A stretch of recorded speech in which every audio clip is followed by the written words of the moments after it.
fired up for today. Got some good stuff. I'll introduce kind of a new takeaway that will be another angle on something like fundamentally very important and useful, and it's going to be familiar, but it'll be kind of a kind of one overall focus of this webinar. And then otherwise, there's a lot of stuff that I still have to talk about the central concepts and the formula and blueprint we talked about last time. I want to clarify, expand on some things and so forth, right? This topic of creative breakthroughs, creative engagement, it really gets to the heart of everything I've been trying to communicate for years, in a sense, right? When we look at it as building to see things we wouldn't have otherwise seen, which generally will take the form of seeing like solutions, opportunities, problems that would have come up that we see in advance, right? Then if you're both seeing what you need to see in terms of bad stuff to avoid, good stuff to take advantage of, and seeing how to enjoy it, by being creatively engaged, it's also going to affect your ability to learn greatly. Then it's one angle on overall like success in life, right? One thing I say in various times in various ways is that there's really one overall question that's very multifaceted. There's many ways to give angles on it, right? Things like, why are we here? How do we be happy? How do we be successful? How do we see progress? How do we see or measure progress accurately, right? Is another way to kind of, any one of these questions will kind of lead to all the other fundamental questions and the fundamental answer of, right, if you figure out how to be happy, then obviously that goes along with how to be successful, whatever that means to you, right? As you do that, you're going to need to figure out how to distinguish what's true, how to think accurately, right? They're all logically related. And they're also, I say they're all kind of angles on the same question, right? How do we know what's true? What's the nature of our mind or how we interact with it? Who are we, right? What's the basis for our free will, right, or our power, right? Because obviously we're not all powerful and we're not all knowing, right? And yet neither are we, does it make any sense that we have no power or no knowledge, or else we'd be utterly helpless. We'd have no free will. There'd be no reason to do it, literally, to do anything because we couldn't, by definition, by logic. So we have some power and some knowledge, so figuring out what it is exactly and understanding it better will, again, lead to everything else. How to be happy, how to become successful. So it gets all one question, right? How do we build understanding, right? What's the nature of understanding? And then there's many angles on this, like the answer, right? There's kind of one fundamental paradigm foothold shift, that then builds into a model that is quite inverted from the default model that we'll generally have coming into listening to me, or just, you pick up from life, right?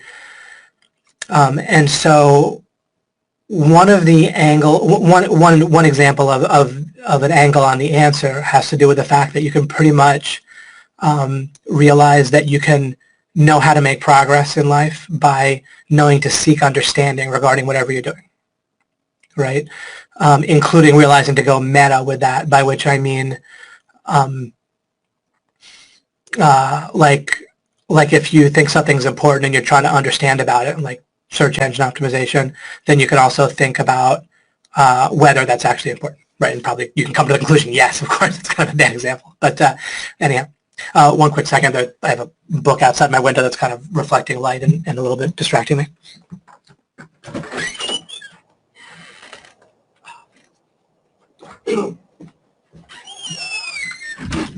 Okay.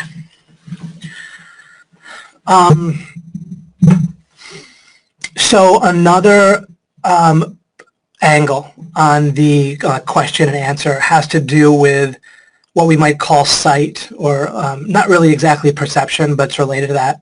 But when I talk about sight, and this matters with what we're talking about with creativity, right? Let me go to my slide. The original slide, whoops, not the original one, this one. The ability to see new things must be built. Oh, and the first slide, we when we understand creativity and creative breakthroughs and seeing solutions and opportunities and bottlenecks and so forth, I framed it last time as involving seeing what we otherwise wouldn't, right? Once again, this is an angle on something very fundamental, right? If in life you could wave a magic wand or have a wish and you could see what you needed to see, problems and solutions and opportunities consistently, then you'd have everything else that you want, right? Happiness, success, helping other people, health, etc., right? Whatever. So again, there's a bunch of logically related questions and answers. So as we put it that way, then the issue of sight and what we mean, and of course I'm using sight in a slightly metaphorical way, right? I'm using it in a way that is a usage of the term. I'm not saying something totally in left field at all, but of course I don't just mean what you physically see, right? I talk about, I used examples last time, right? Like if you look at a chessboard and you see how to win in a few moves, then obviously you have a lot of background. Like if you look at two people playing chess, then obviously you have a lot of background in chess, right? To be able to do that. So to see that is what I mean by something that you see, right? Or if you see a solution or you see a way to do a sales ladder that's going to potentially work well that you can try in your mind, right? You see it first. If you think of a response or an action to take or a plan or realize there's a problem that could come up or think of a solution, that's all what I mean by seeing. But also included in that is something very important. If you, there's something that we kind of take for granted really deeply, like breathing. And what it is and this relates to a comment that was on this thread just now. There's, there was two related things. One of them is whether we'll enjoy something. It's a huge part of your life. Your life actually pretty much revolves around it. Things like motivation, which kind of runs your life, like fundamentally, right, in a certain way. We kind of realize that a bit on the surface from time to time about motivation, but really what you feel like doing is radically important. And it's not something you can just will yourself against nonstop at all by any stretch. And then there's also what feels or what we see, however you want to phrase it, but there's something that we take for granted constantly is we'll feel that something's correct. And we're often right. Like if we were constantly wrong, if we stepped out the door onto our sidewalk, we feel like our foot's going to stop on the concrete and we're right. It's not going to sink into the earth or explode or whatever, right? But if you think about it the way that I'm saying it, what I'm saying is you see or feel, but I'm using it that all in the same meaning, right? You kind of, however you want to call it, but by sight or by feel. So sorry, I'll narrow it down to using the word now as I'm using it in a specific way. So you see, in the way that I mean it, that your foot will stop at the concrete on the sidewalk and not sink through it or explode, right? You're also generally correct about that, right? But I just want you to notice that you live your life that way where you feel that all sorts of things are true, and that's like very important all the time, that you're feeling to do this, that, and the other thing, right? When someone talks to you, you feel like what they say has a certain meaning, and you don't like stop, like so much of that happens like instantaneously where you're not aware of it, and you're like, oh, that's what they meant, but you don't say that phrase. You just feel that you know what they meant, and you're often correct, right? Of course, sometimes we don't get the meaning of what someone says correctly as well, right? So sometimes our sight about what's correct will fail, will be wrong.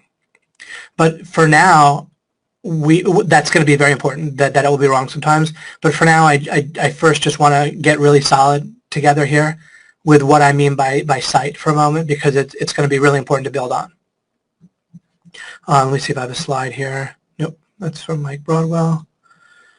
Well, actually, let me just keep on this this original slide because other stuff would distract us. What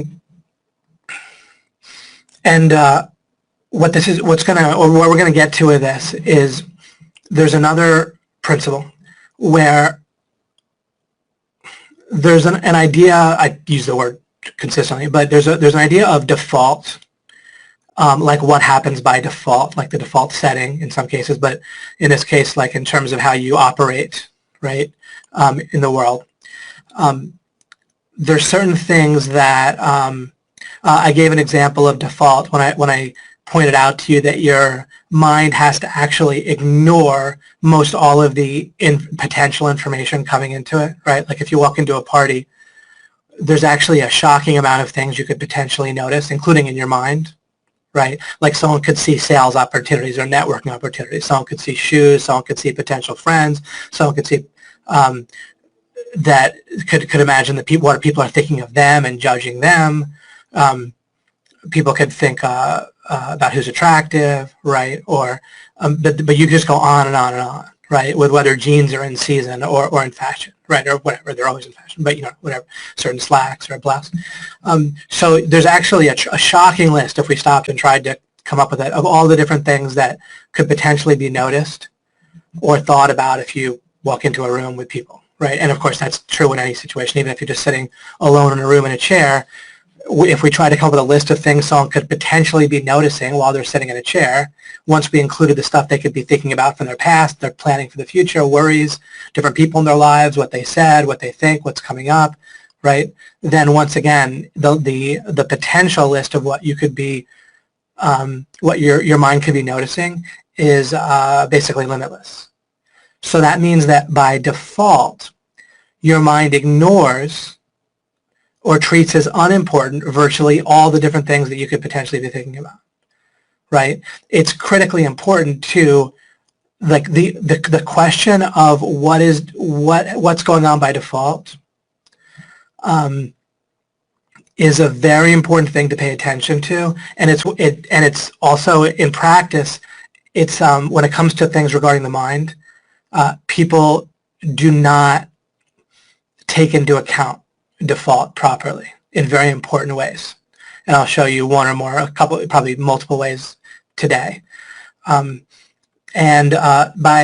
realizing what's going on by default, right? Like just showing you that your mind has to treat everything as essentially everything as unimportant by default, unless there's a compelling reason for it to be important, right? And importance is a prerequisite for both any kind of noticing stuff, right? Creativity, and it's a prerequisite for learning too. So if by default your mind is going to treat something as unimportant unless there's a proactive reason why it's going to be important, right? That reason might happen outside of your control, right? There's obviously things will feel important to us that we don't on purpose create the conditions for them to feel important, right? So I'm not saying that you have to intentionally make something important or else nothing will feel important. That's not the case.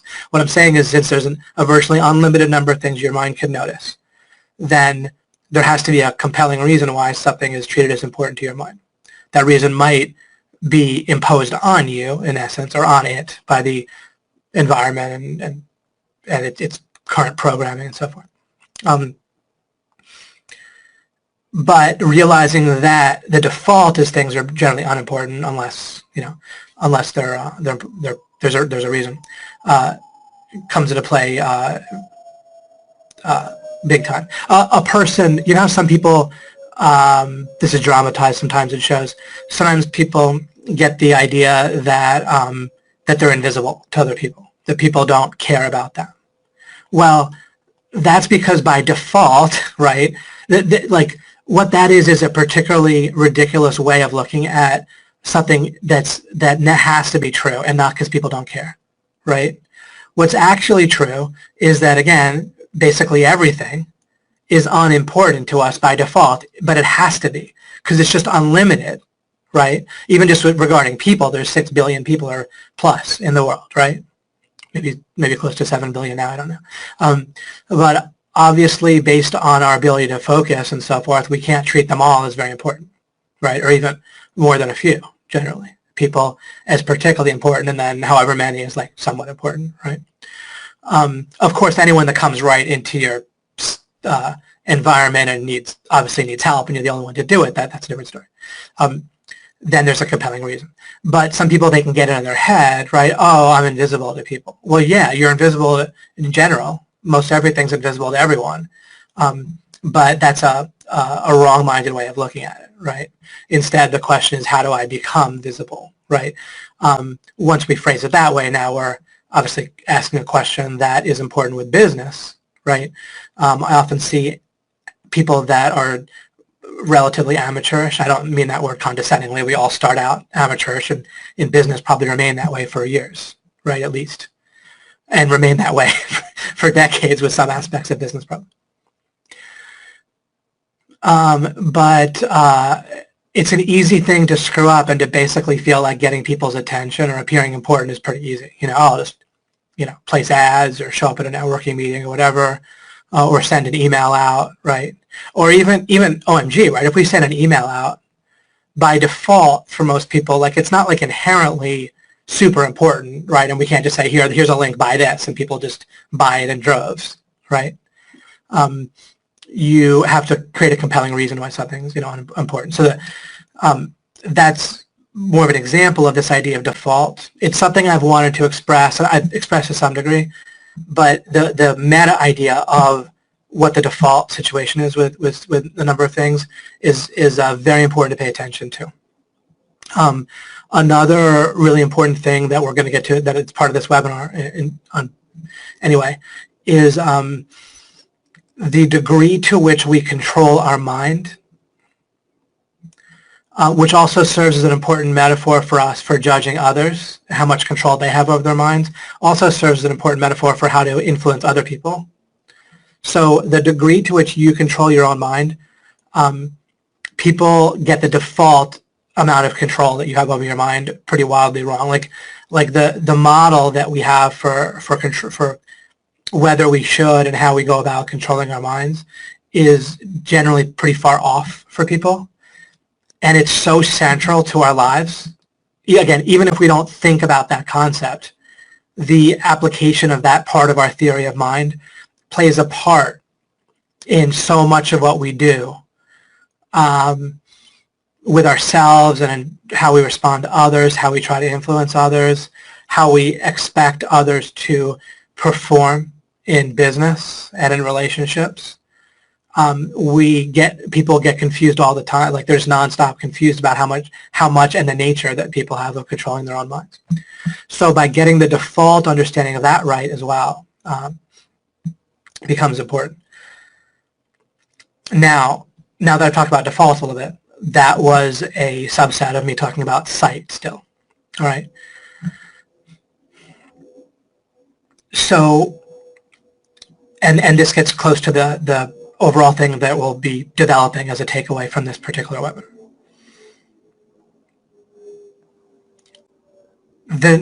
The nature of seeing what is correct, and I don't just mean affirming truth statements, I mean you're nonstop acting upon your model of the world and what feels correct to you. All right? Right? Even when you put a foot down to step, but also when you talk, when you write, if you go to a networking situation, while you're talking, you give a response that you do your best to do what feels correct to you to accomplish what you want, right? Even your facial expression, right? Now, of course, you don't have immediate and direct control over all this, but what I want to point out is that your life is basically run by default on what feels true and correct to you. And you're using that nonstop, even generally without reflecting on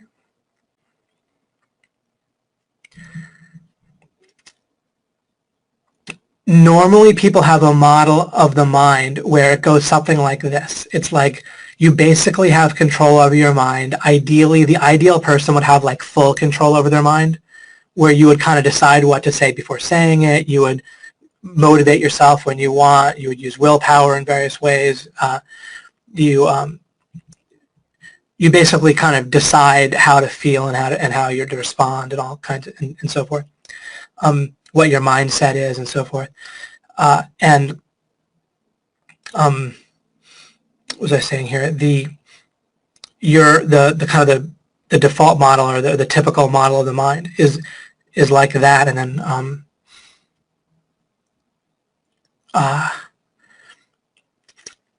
certainly it involves that if you feel certain that something's correct, and it basically is, right? You don't really question it. Oh, I know. And then like that when you have like your thoughts and conclusions are yours, right? Like people are very associated with their mind, associated like, make sure you know the meaning of associated that I mean there. Like you're seeing out of the eyes of your mind, like you and your mind are one, right? So beliefs will feel like they're yours. Conclusions will feel like they're yours. Creativity feels like it's coming from you. And this relates to something about source that I want to show you. Let me point one thing out now because it relates to this. I wrote it here where I want to make sure in this webinar to expand. It's important that I expand on when I talk about relying on hope or a chunk or a source. And how what you want to do that's correct and what you want to not do. But I realized there's kind of one good way to illustrate it, or one good angle to help illustrate it. That's actually 3 factorial, and it's just like a placeholder for a note for myself. That exclamation point when I say e.g. like example 3 is kind of small, but if you were to calculate, let's say up through 12. 2 times 3 times 4 times 5 times 6 times 7 times 8 times 10, 9 times 10 times 11 times 12. If you were to calculate that, even with a pen and paper or with a calculator, however, then you would come to an answer, right? And let's if you were careful and you checked it over enough, you'd likely be correct, right?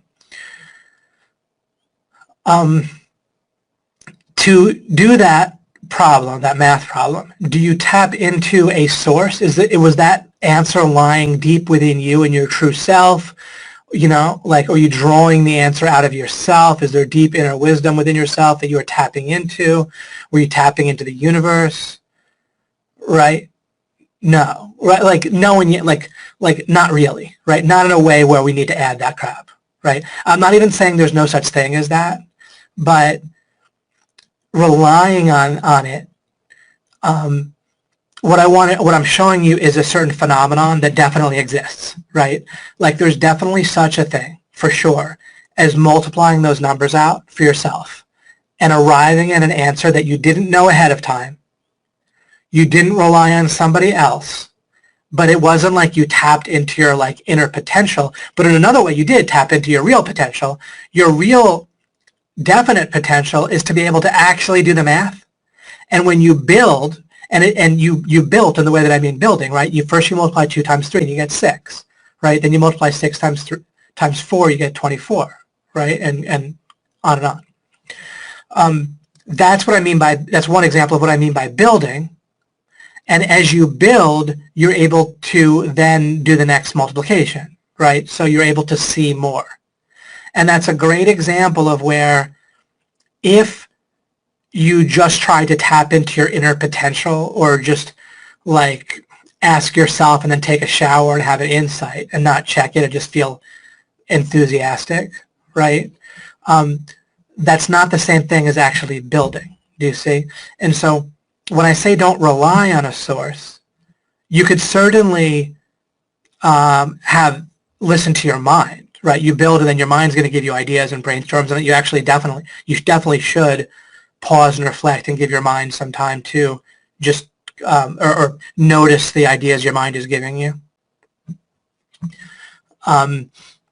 If you've directed it previously, especially, right? Kind of either way, otherwise it can keep you up at night, as I've talked about. I don't think I've talked about it recently, but if people have trouble sleeping, it's often because they never give their mind time to talk to themselves, like kind of to express thoughts and worries or whatever. I suggested to my wife a few years ago, might even be several years ago, but when you drive, for her in particular, when I drive, I like to listen to music. But I said, for you, you don't really give your mind time to just express itself in a way that you're listening. And so it's going to do that at night and keep you up. And so instead, just like when you're driving, don't have anything on, and it worked great for her, right? Just, again, my model of the mind is highly accurate. I'm not saying it's perfect, I'm just covering stuff, but things like that, it just flow out of what I already understand, and what I'm, of course, trying to transfer to you. All right. But that math example of the multiplying the numbers out is really poignant because it shows what I mean. It shows how you don't have to worry about, like, what we want to do is bypass the question of, do we have some deep inner wisdom source, or is there some, what are they, there's like, is there a universal, some people call it consciousness, that's a different word than I use the word conscious, but whatever, that we can tap into. Here's the thing about that question. What's the law of implication? Focus on what you can know and build from there. The only issue with tapping into a source like that is that we don't know. It's a gray area, right? We don't know about it. And so instead of relying on that, you'll tap into it anyway with my method, with what I'm showing you, right? To the extent that God's going to help you, and I acknowledge God consistently, multiple times a day often, and certainly as I prepare for these webinars, all right?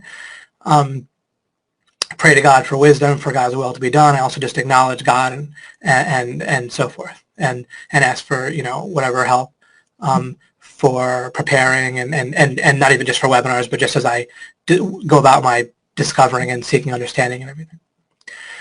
So I do that, right? But exactly the extent to which God helps us is a bit of a gray area, right? Given that I know God exists, and that then it's perfectly reasonable to acknowledge God and ask for God's assistance to whatever degree God can do it without screwing our free will all up and, and everything, right? But I don't then use that to get closure, right? The problem is whenever you're relying on hope or a source, just pay attention and see, is this basically reducing my creativity, or is it increasing, right? If the idea that you're tapping into something or praying or whatever encourages you, then great. Now then go do the math the best you can, right? Now build, right? But if it's giving you closure, then that's a problem and you're misunderstanding it, right? Including after you have like a thought or an inspiration, that should give you a reason to check it. It gives you fodder, like raw material, for then working it out and seeing what you now know, what new distinctions come from that. What can you see now, right? That's new. For example, like if you have an answer for a subject headline or someone that you can contact, or sometimes it's things that's hard to check, right? Exactly, like simply. Then now you can. Oh, sorry. Now you can ask a. Let me just exit out of this thing. I couldn't mess with. Okay. If you have an inspiration, the thing that you can see that's new is that then you can work through checking over and trying out if it's something you can try. That inspiration. It just doesn't mean it's automatically true. This is all me talking to give you. I'm filling in background and details, and in order to. I'm actually as quickly as possible trying, even though it might not look like it, to explain something critical about sight. But I have to say all this, or at least the best I can tell, I'm saying this in order to explain what I mean. So our foothold is the idea that you are constantly going by default. And it turns out we're not going to change this, but we're going to need to interact with it, right? So I'm not saying this is default, now have a paradigm shift, all right? Our paradigm shift is going to involve accepting the following defaults, accepting it, recognizing it. Just like we did with the idea that virtually everything has to be unimportant for you to notice, right? The idea that you can notice everything is ridiculous, right? Can you imagine walking into a party and having all of those thoughts, or a room with people, having all the thoughts I listed, and 10,000 more simultaneously, right? And having to try to consciously check them all or work with it, like it makes no sense, right? So we actually embrace that fact that most everything is unimportant until and unless we or circumstances give their mind a reason why to treat it as important.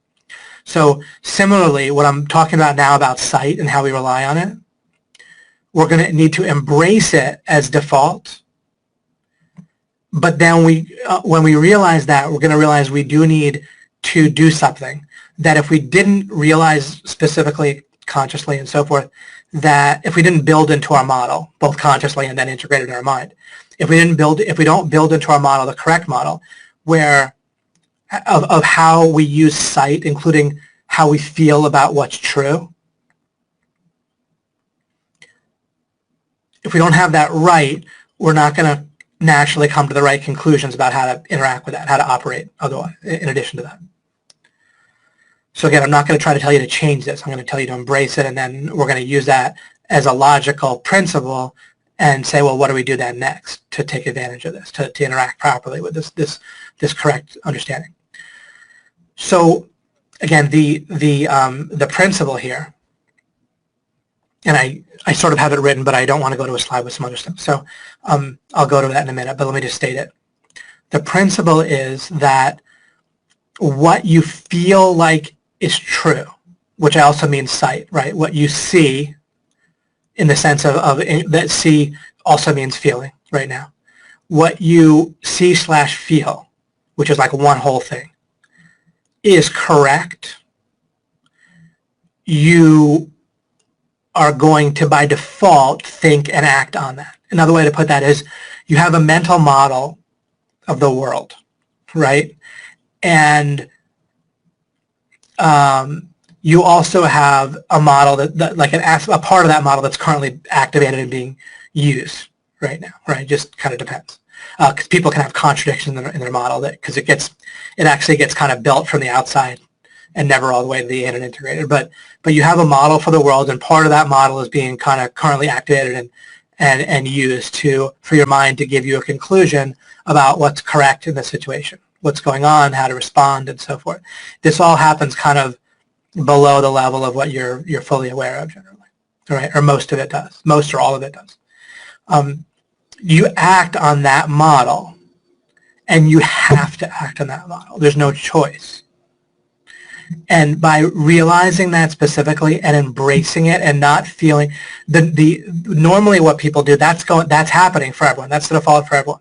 But instead, people have a model of the mind, a theory of mind, without realizing it, where by paying attention, we have enough awareness and control, ideally, where we don't really exactly operate on our model.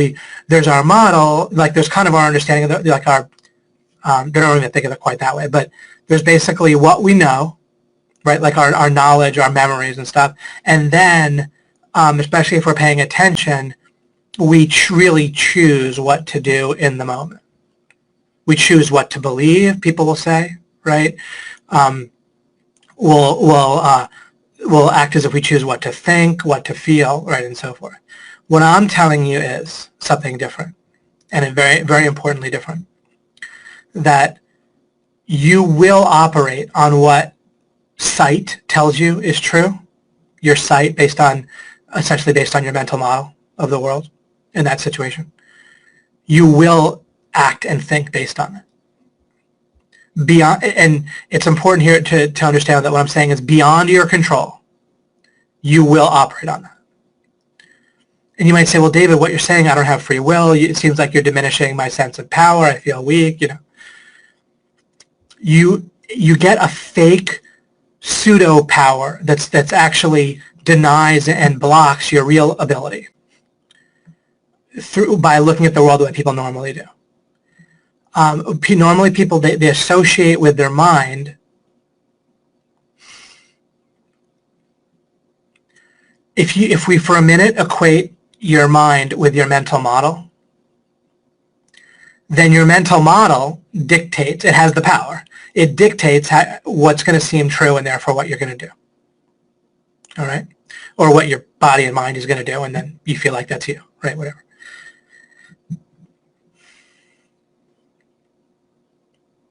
So that model has power.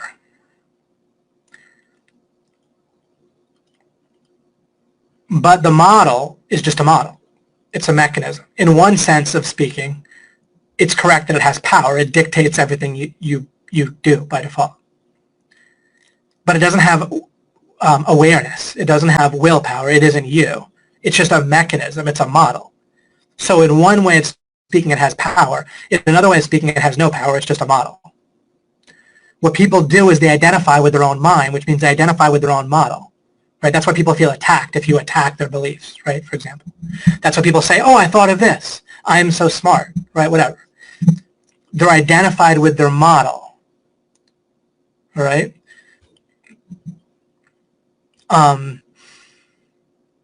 And so people feel power, but it's the power of that model to like control themselves, like their own self. But it's just a model, as I keep saying. Your real power comes from something you can do that leads to the model getting modified to be more accurate, which you won't really do unless you embrace the fact that that model runs your life.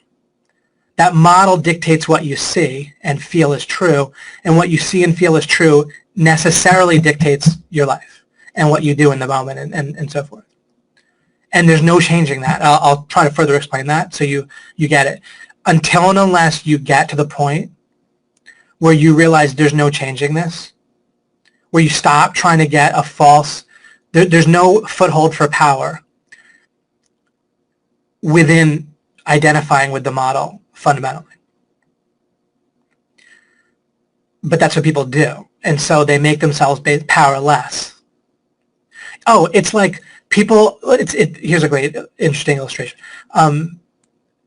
A sports team, right? You root for a sports team. People, when they do that, they get a sense of power. Same thing with rooting for a country, right? Some people really identify with a country. If you wonder why Putin gets so much of the vote, it's because it's in the Russian culture to identify with their country kind of strongly, and Putin is identified with the country as well, and he's like a leader, and he projects strength, right? And so when you're identified with a country, then it's more easy to see how you can like a strong leader who's like about Russia being stronger than other countries and so forth. I'm neither being praising nor overly critical right now. I'm just giving an example. People do the same thing in the United States. It's a little more visible, a little bit more extreme in Russia. But anyone, so it could be a sports team or a country or any kind of group or a tribe, right? Picture a tribe where people, like, remember in the beginning of alchemy, I talked about how one of the earliest feelings a baby's going to feel is feeling helpless, right? And then it creates a whole defense against feeling helpless. But that defense is a false one. And so if people break it down, then the helplessness is there. And so now people have to keep from breaking down that fake defense. It's a real defense, but it's fundamentally fake, right? I mean, it really defends people, or really makes people feel a little bit more powerful, right? It's just like identifying with a tribe, right, of any sort. Either you could picture a primitive tribe with spears and they fight another tribe, or a country or a sports team or whatever. When you identify with it, you do get a sense of, it alleviates the helplessness for real to some degree. But it is also fragile because any kind of either weakness of the tribe itself or any break between yourself, any disassociation between yourself and the tribe, both of those are very threatening, right? Because they break that defense, and then you're left with the helplessness. What I talked about in alchemy and what I'm also talking about now is a model in which you're fundamentally not helpless. Your mind fundamentally is helpless. It has, like any mechanism, it has, in one sense, power or ability. But it's very dependent, right? It's very ultimately helpless, right? There's all kinds of ways your mind can be, like your mind and body as like a mechanism can just be stopped, right? And stymied and obstacle, and so forth. So, and certainly when it was a baby, even worse, right? So,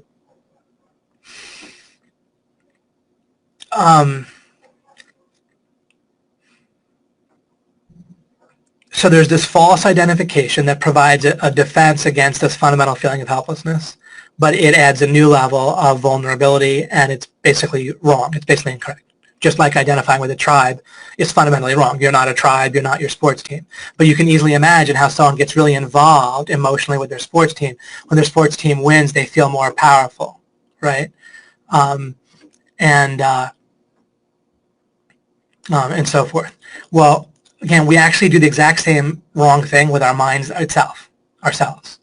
And universally people do this, where we falsely identify with our mind and look for power there. And we look for, and this is where people look for their mind to already be right, but they look at it as themselves, and so they want themselves to already be right. They want their model of the world to already be right. Remember I talked about at the end of dimensionality, towards the end, I talked about the idea that we should already have a framework, right? We try to maintain our self-image is another way to put it. We try to like ourselves, all these things. Yeah, liking yourself, just like identifying with a tribe, is better than just feeling totally isolated and helpless, right? But it's a local peak. It's a false solution. Similarly, liking yourself is better than like hating yourself, right? Like if you're going to identify with your mind, you might as well generally have a positive regard for it. That'll make you more attractive, right? If someone just dislikes their own mind while they're associated with it in their own body, then that's going to lead to all sorts of additional issues.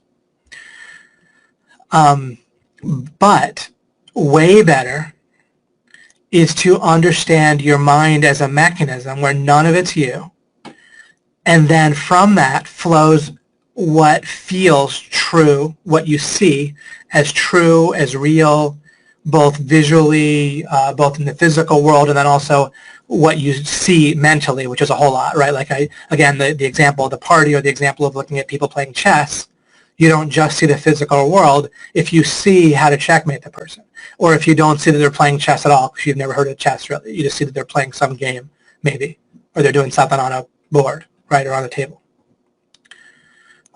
That's something you see mentally. Even when you think you see like a couch or a computer, that's because you recognize it as such. So it's partly like you're seeing mentally, right? A person who'd never seen a, whatever, like airplane, right? Some primitive person who'd never seen an airplane, they wouldn't like see an airplane when they looked at what you, when they do what you call seeing an airplane. They would maybe see some weird metal object. Do you see what I'm saying? Like kind of this kind of mental conclusion about things is part of, goes along with seeing so intimately that we tend to not even differentiate them.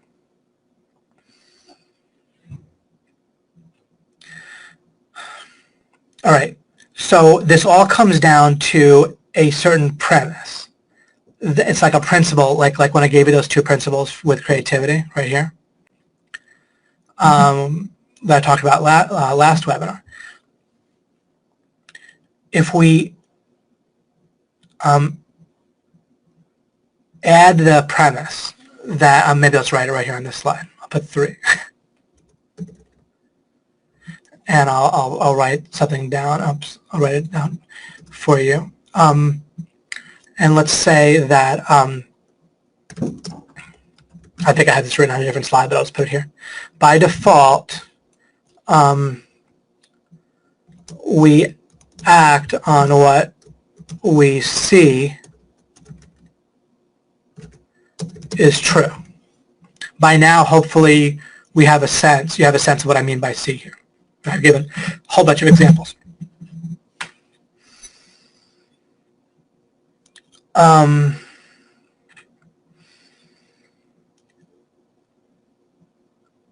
what we see as true is, again, based on what I've called in the past, like your reality construct, your mental model for the world, right? Or the part of your mental model that's currently being utilized or accessed by your mind. When you embrace that you're going to act on that, then that leads us to the now we've built something that's going to allow us to see the next thing, right? So I've spent, so far in this webinar, I've spent this time, 45 minutes or so, building something so you can see a conclusion, but also not just see it intellectually, but what we want to do is get to where you see it in the sense of feeling it as well. And it doesn't have to be the second. But by doing what I did for you in the last 45 minutes, it would certainly greatly accelerate the process of you getting to where this gets integrated in your mental model, where you feel it. Is that if our mind, our mental model, what we see, dictates, period, dictates our thoughts and actions and so forth, then instead of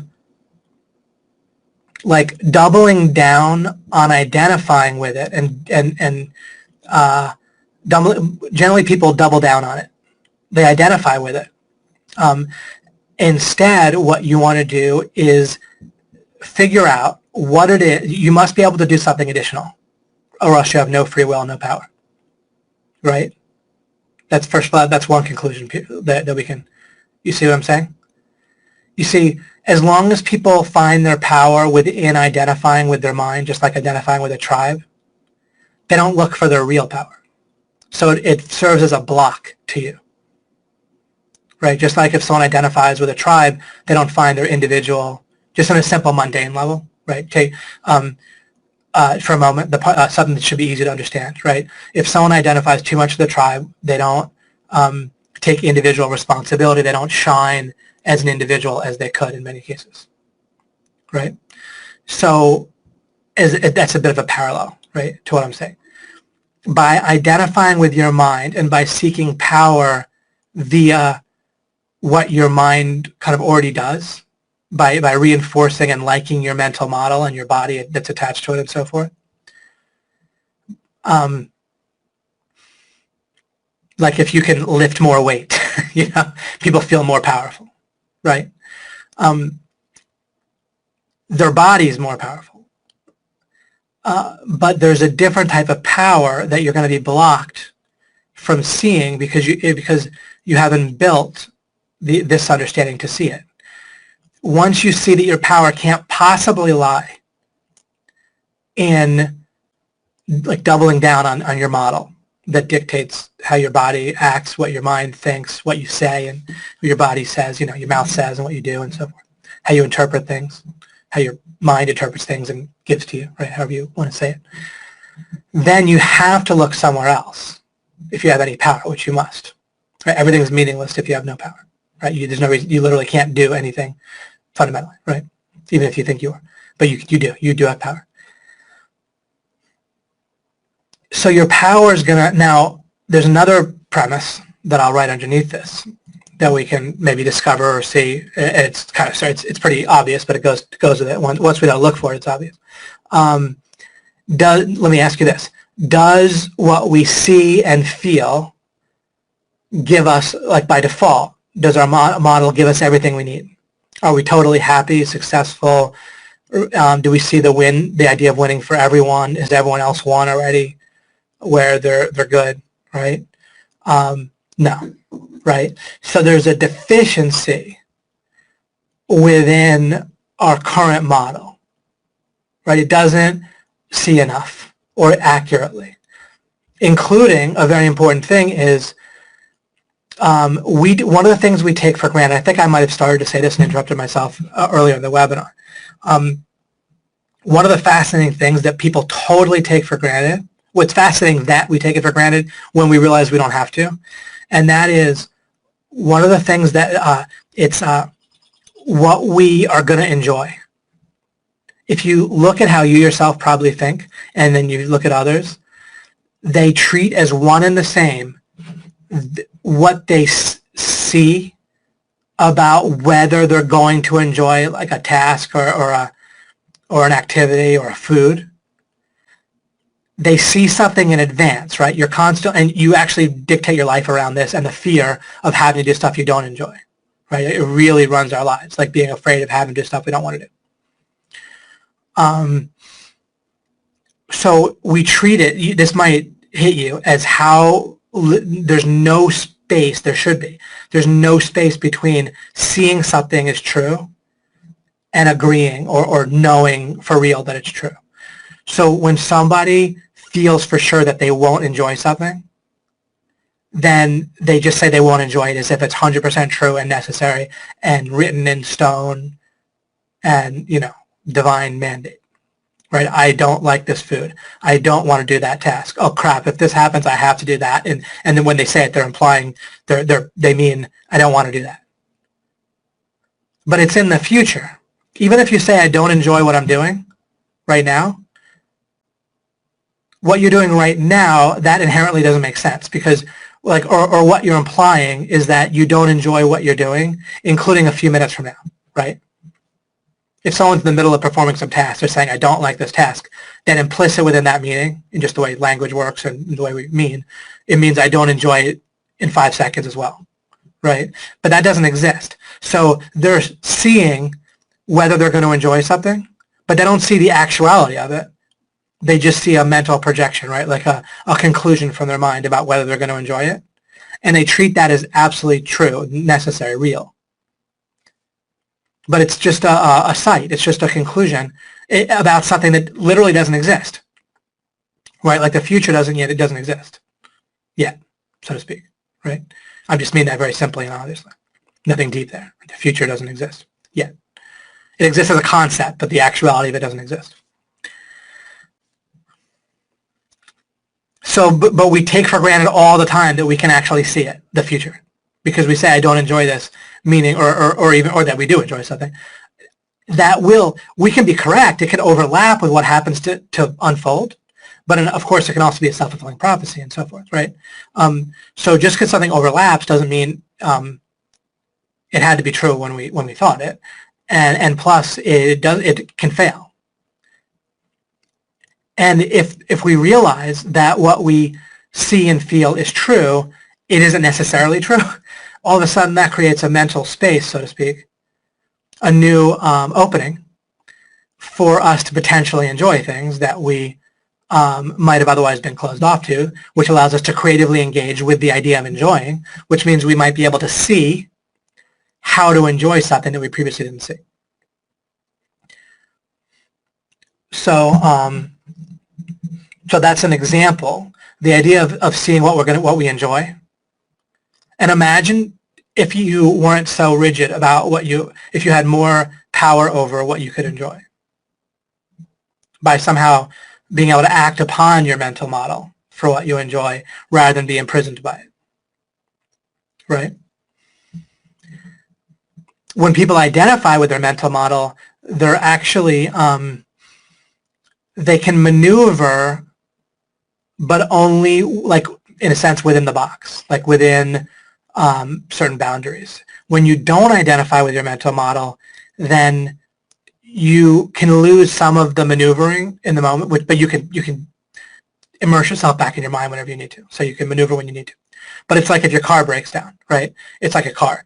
If you get in the car and drive it, you can maneuver that way, but you can't control the mechanism of the car itself, like whether the engine's like working or overheating.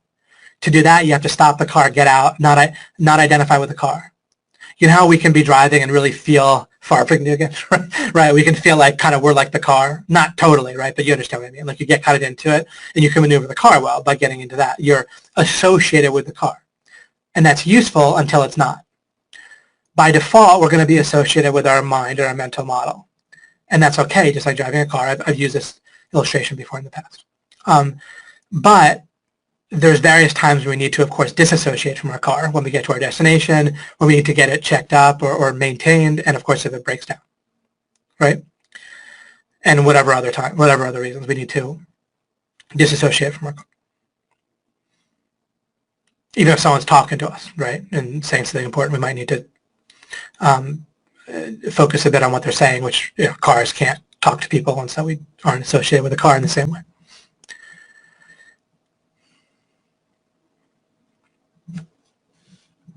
So we're going to open up the idea to creatively engage with enjoying things, and we'll have more power to enjoy more things, which makes life so much potentially better, and you get less afraid that you're not going to enjoy various things. All right, then that's another example of what I mean by sight and feeling and so forth. But I was about to type something here. So one premise is that we by default, we act on what we see as true. The next thing is that what we see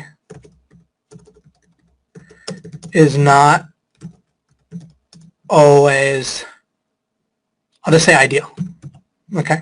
Lots of things I can say there.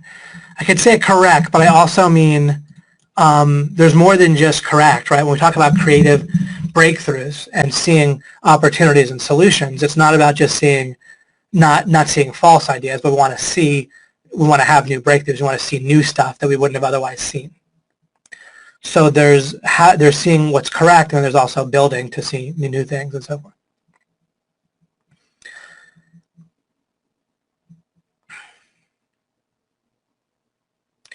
Once we put these two things together, then we come to the conclusion that we want to creatively engage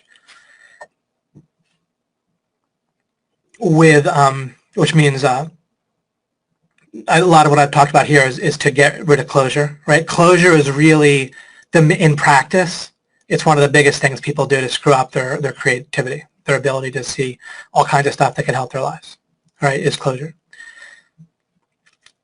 What I'm doing here is trying to kill closure, open you up, where you want to be creatively engaged in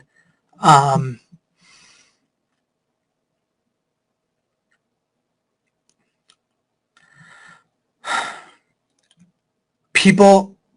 What's going to happen is you're going to be basically in a struggle that you're going to need to win. All right, in a sense, we don't have to think. I'm saying that to kind of illustrate what I'm saying. I understand that you don't want to struggle. You want to find a way to win through context, of course. But just to be simplistic for a second, you're going to keep on like squirming around, so to speak, and twisting in a bad way, twisting so that you want to see what's true, you want to see and feel what's true as primary. There's overall, since I started teaching law of implication since 2013, I'm trying to help you break through, but not just have a paradigm shift, but actually have a paradigm, a model that you have to build, right? You can't just shift. There's nothing there at first. You need to be open. First, you have to realize that your existing paradigm has issues. And then we need to build a new one that we can shift into. At some point, you can build a fledgling one and shift to some degree. But we're trying to build a different paradigm. And there's a way that it's inverted, that the way people normally think about everything is ass backwards, so to speak, in a number of related ways. And one angle on that is that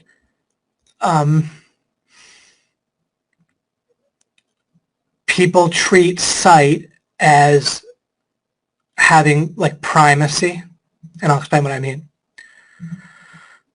Instead, what we want to do is like your mental model. When I talk about sight, think about it's substitute your mental model that dictates what you kind of see, feel is true, and so forth. So they want to find a way to look and see what's correct. That's why they want to like tap into something like a source, or there's all kinds of different supposed answers, right? A particular type of philosophy or whatever, writing down your goals, tapping into inner wisdom, discovering your true self, having a revelation from various sources, right? Holy books and whatever. Or just, but I think a lot of people, I think really what people do, we don't really talk about this. People say it's private, it's a spiritual thing. But what's really going on, I think, for people, and often, is that there's a certain feeling, there's a certain way that we want to kind of think or access within our own mind, and we might say in our own soul and whatever, and kind of really feel what's true, right? People are always giving this advice to mothers, right? They're saying like, trust your instinct as a mother, what you, go with what you believe, it'll be right, and all that stuff. And people love to, generally want to hear that. Although it pisses off my wife usually. She's like, I want an answer. It's like, if I knew the answer, I wouldn't be asking. But anyhow,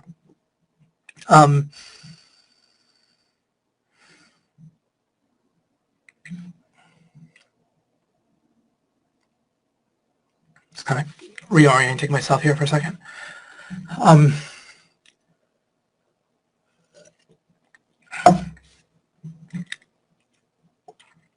what we want to do, what we need is to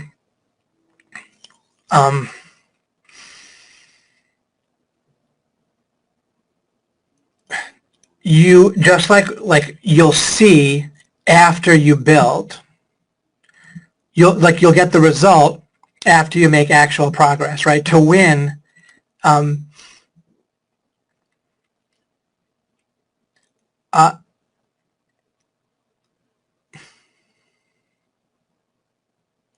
if you're stuck on a desert island and there's no way you can see your way to the mainland, right, or to the nearest habitated continent, right, or place where there's people and civilization. If there's no way, if you could see, then you would need some other method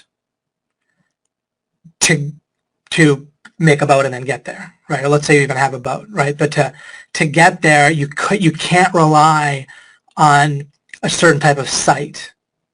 And yet, what we also don't want to do is just go out to sea and drown, right? Like just starve, or, you see what I'm saying? So the answer can't be just go blind, right? People talk about blind faith, right? There's some meaning or usage related to something that overlaps with faith, right? But let's not start by assuming we know what it is, because that'll give closure and screw things up. People use the term in the wrong way, although it has a little bit of overlap with the right answer. But this being on an island illustration is if you're, of course, I'm building a lot of stuff here that not all of it's going to take right away, of course. So we can grasp onto this one illustration, and we'll be able to go really far with it, all right, and kind of bring the stuff together I've been talking about, and show you why I'm talking about this so much during creativity and creative breakthroughs. So we're on a desert island. We have a boat. We don't know where. Right. We don't just fully know which direction to sail, right, yet.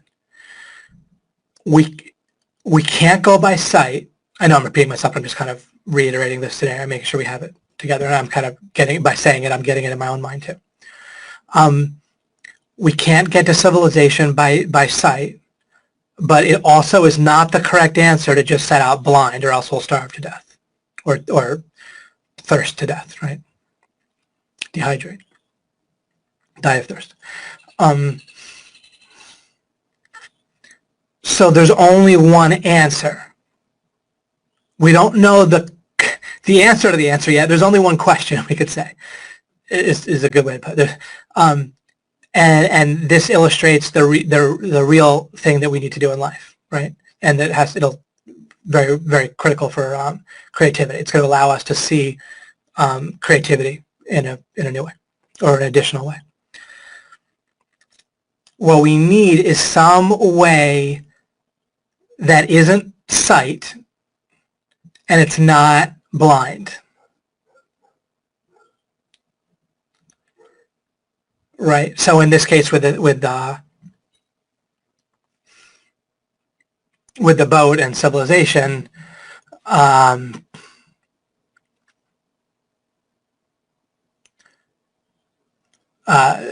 course we could say maybe the stars, but if you don't know, the stars might not tell us where civilization is. So we need to figure out some way to get a sense of where civilization is. It doesn't involve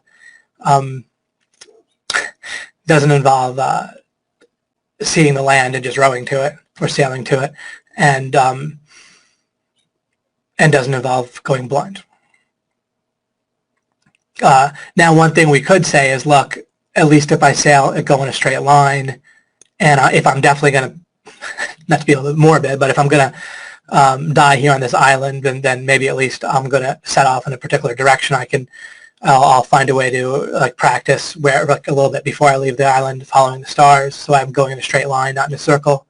And maybe if I go in a straight line, then that'll give me my best chance. And so it's at least I know now that that's better than staying here where I definitely starve to death, let's say, right? That's not in this, one of the things about analogies, like I say, is they're not perfect, right? They're just kind of illustrate part of it.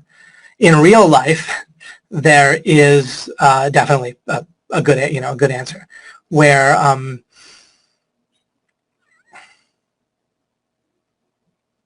and what the idea is with creativity and creative breakthroughs, and something Julie said early on in the thread right before the webinar showed her understanding of this. But by having this, it gets even more integrated into your mental model, is that we build in order to see, right? So what we do is if we work into our mental model that we will see and feel the truth of things or the rightness of things. When I say rightness, it's like when I use the idea of a running back in football, feeling how to move, or a dancer feeling how to move, right? You're not exactly seeing or feeling truth, but you're feeling the rightness of how to move your body to dance well. What we want to do is, and I've said at different angles in this in the past, but with creative breakthroughs and results overall, we need a way to have something we might then call knowledge, right? Before we have this openness to something outside of our mental model, then all of the current words used to describe things like knowledge and seeing and stuff, they're a little bit tainted. So it's not like a perfect word. But we might come to call it like some form of knowing, but that's not just like a strong feeling with no doubt, right? That isn't helpful. You can get that from your mental model. It doesn't mean it's correct. But we have to embrace, once we kind of fully get that we're locked out, or we're locked in, when we're locked in an unhelpful way. If we need sight first, if we need to feel it first, if you need to feel that something's true or correct or the right way or the best course of action first, even motivation or enjoyment, you see, it might be, in theory, you might say, oh, I already knew that. But in practice, when it comes to enjoyment or motivation, there's something we actually kind of know in a sense experientially, but we don't, it's probably not integrated. We don't really use it in a certain way. It's kind of peripheral. We know that sometimes, or even often, we start to enjoy something or feel motivated to do something by getting started. And then all of a sudden our sense of enjoyment and motivation changes, right? Or just get out of bed, right? You could be in bed and you feel like you don't want to do stuff, and you get up and take a shower, and then you feel like you do want to do it, right? That happens sometimes. I'm not saying always, but it happens. But there's a way that we want to embrace the reality where that feels like it will happen rather than surprise us every time it happens. You see what I mean? Like where we're like, oh, wow, I didn't expect to enjoy this, but I do. Well, why didn't you expect to enjoy it? Right? You can't see the future anyway. Or why didn't you think about it a different way? Why didn't you kind of get creatively engaged with the idea of enjoying something that you have to do?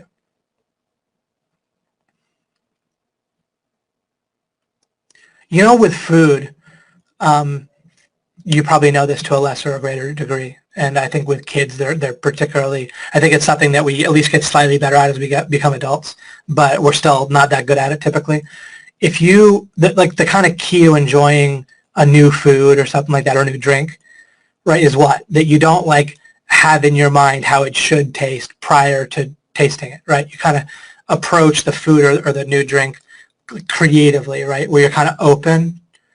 In some cases, you might not still enjoy it, but even the phrase acquired taste is a literal illustration of what I'm talking about, right? If it's possible sometimes, or a lot of the time, to acquire a taste for something, then that means that that sight and feeling of what's correct doesn't have to be take primacy.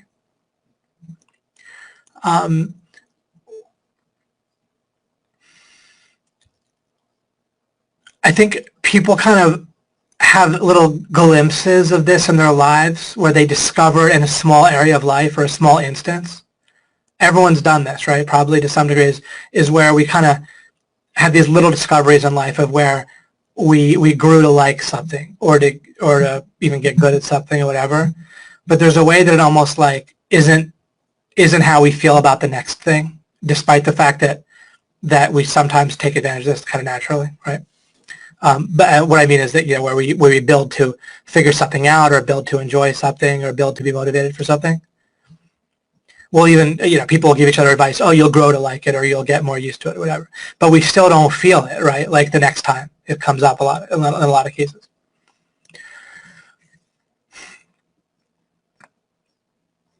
I know I spent a while talking about this to kind of give you something. I don't know if we got kind of a full payoff yet, and then there's other things that I, in one sense, want to get to. But I'll still keep with this for a bit and see what we can do.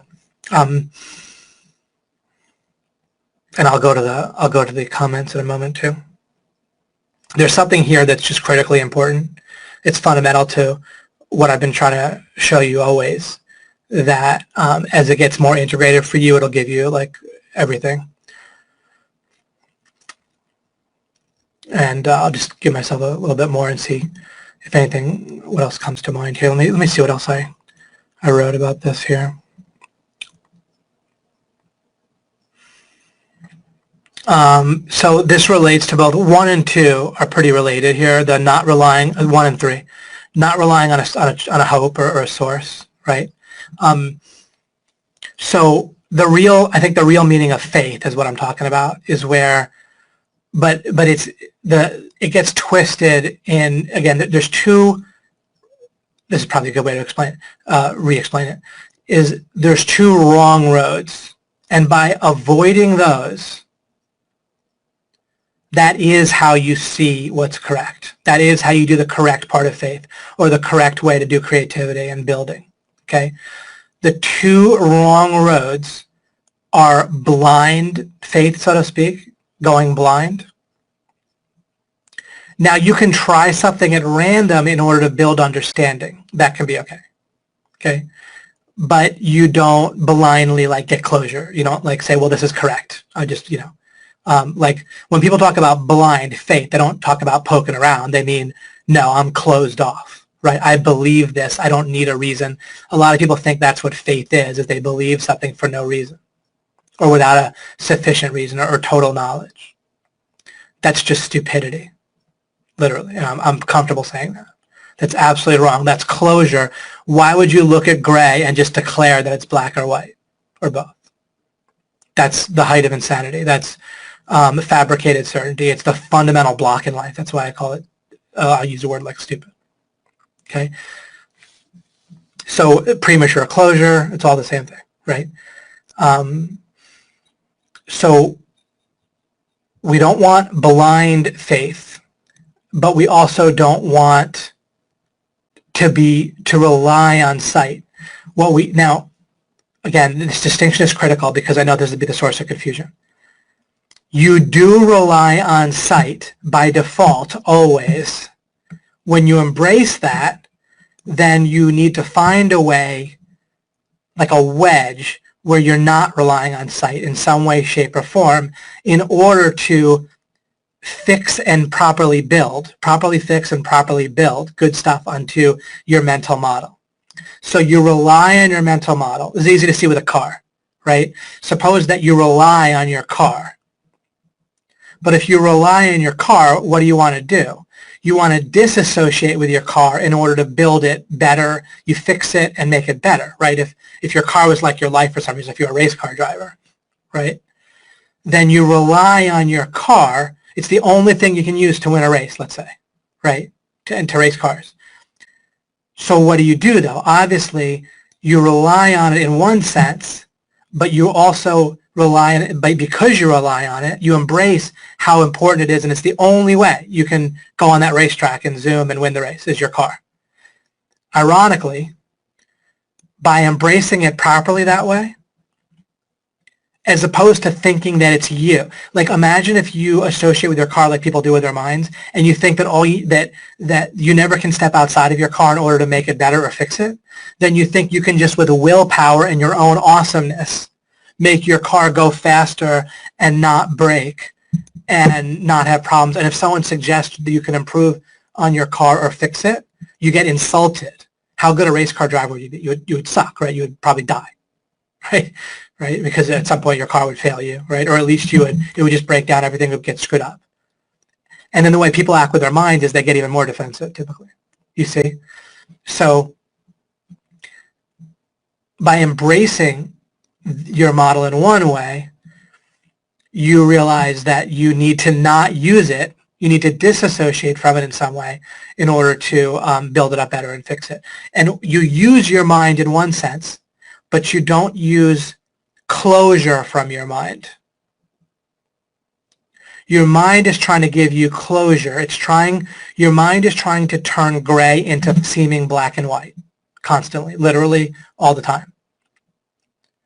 To illustrate that, visual, literal with vision, like normal, what we think of as vision, with light rays going into your eyes and so forth. It's a chaotic mess. And your mind, by the time you see consciously, you see what you do what you normally call seeing, right? It's like, it makes so much sense. It's the sharp lines, colors, objects that you feel like that's a couch, that's a this, that's a leaf, that's a branch, right? That's a computer, there's the keyboard. It's all organized and you have all kinds of objects and concepts and so forth. In terms of light waves, when they're captured on camera, it's a chaotic mess. Your brain turns that and visually turns it into black and white, in essence, metaphorically speaking. Similarly, what your mind takes concepts and uncertainty about the world in general, uncertainty about what to say, and uncertainty about whether you're going to enjoy something, and it says you're going to enjoy it or you're not going to enjoy it, for example. So, of course, sometimes it gives you uncertainty, but there's a whole bunch of times when there is uncertainty, fundamentally, but it gives you certainty. And you don't even notice because it's so integral to your existence that it does that, just like it does visually. That closure is what you need to open up, not every bit of it every second, of course, right? You're not going to open up everything in your mind at once, but you go, just like with a car, right?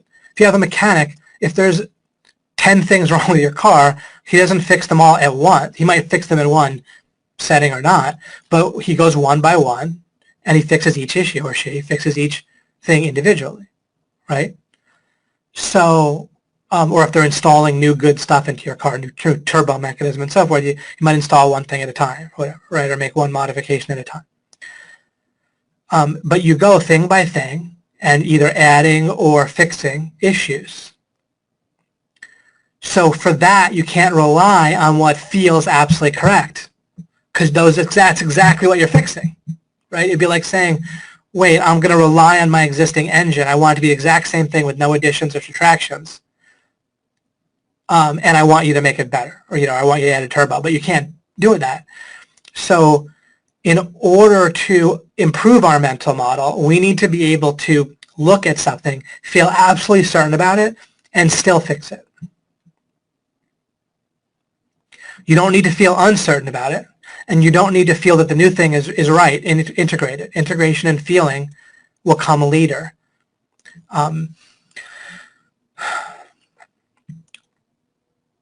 So that in and of itself is hugely important. It relates to creativity because the whole source thing. I basically expanded on all of this because it's really the major source of closure and incorrect sourcing for you guys, and for everyone, myself, everyone, not just you, is using our own mental model as a source that's going to gives us closure prematurely before we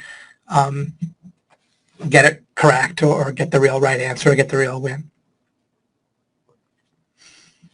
So, and it just took as long as it took to kind of do my best attempt at explaining that.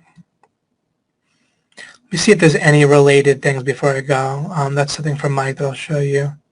Well, I have this slide which is related to everything I said. I didn't put it up because I was kind of explaining things the way I was and didn't want the slide to kind of confuse or interfere.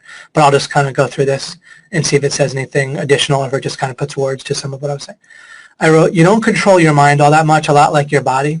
Now, I used the metaphor of a car, and here I was pointing out that there's actually another great parallel with your body.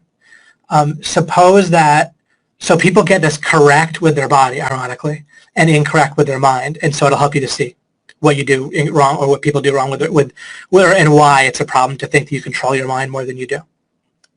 How do you affect your health, let's say, and your energy level? It's contextually by basically diet and exercise, right? I understand like exercise related things like breathing, not sitting, perhaps. Anything I say about health, don't take as me saying like I know everything or that I know even what I'm saying is correct or gospel or whatever about health. But I'm just using it as an illustration. I'm just using common wisdom or whatever, or common wisdom once you start reading health books.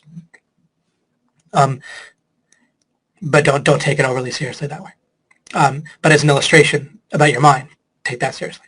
So if we thought that contextual factors like diet and exercise and related things like breathing and sitting and moving around didn't stress or whatever, didn't really matter because we had control of our own body, where we just make ourselves thin, make ourselves energetic, make ourselves healthy, or if we have a disease, just kind of will ourselves to get better, then the problem is it would keep us from paying attention to the things that really do matter, like eating and exercise-related things, right? You see what I mean? That's the issue that people do have with their mind. They think that they have all this direct control over their mind, that they're like, oh, I'll just do it. I'll just make myself do it. Or I'll just get it right, or et cetera. Or when, again, when their mind gives them certainty about something being correct, they just think that that's right. It's a little bit different than controlling your mind, but it's related. Because the reason I put it in the same sentence is they assume that they previously had control over their mind in the sense of that the conclusions, that the mental model, it's like people assume that they correctly built their own mental model and therefore their beliefs are their own and are correct, right? And people get worked up about them, right, and so forth. And not only worked up, but they're just closed off to fixing a number of ideas that they have that are wrong, right? Why is that? They assume that they built their own mental model previously, even though obviously they didn't. But people absolutely act that way, right? So they act as if they previously had control over their beliefs and their mind and chose to know what they know and believe what they did and chose correctly based on great wisdom, right? People act implicitly this way utterly. It's shocking once you look at it that way. It's beyond stupid, but it's like universal, right? So not just control in the moment, but that they previously had so much control that they built it all perfectly. And that's why they want to like, why do people want to like themselves, right? Because liking yourself is like liking your mental model, basically, right? And so it's like something you built that you're proud of, but you didn't build it. It just got imposed on you. And it needs to be fixed big time, right, by default.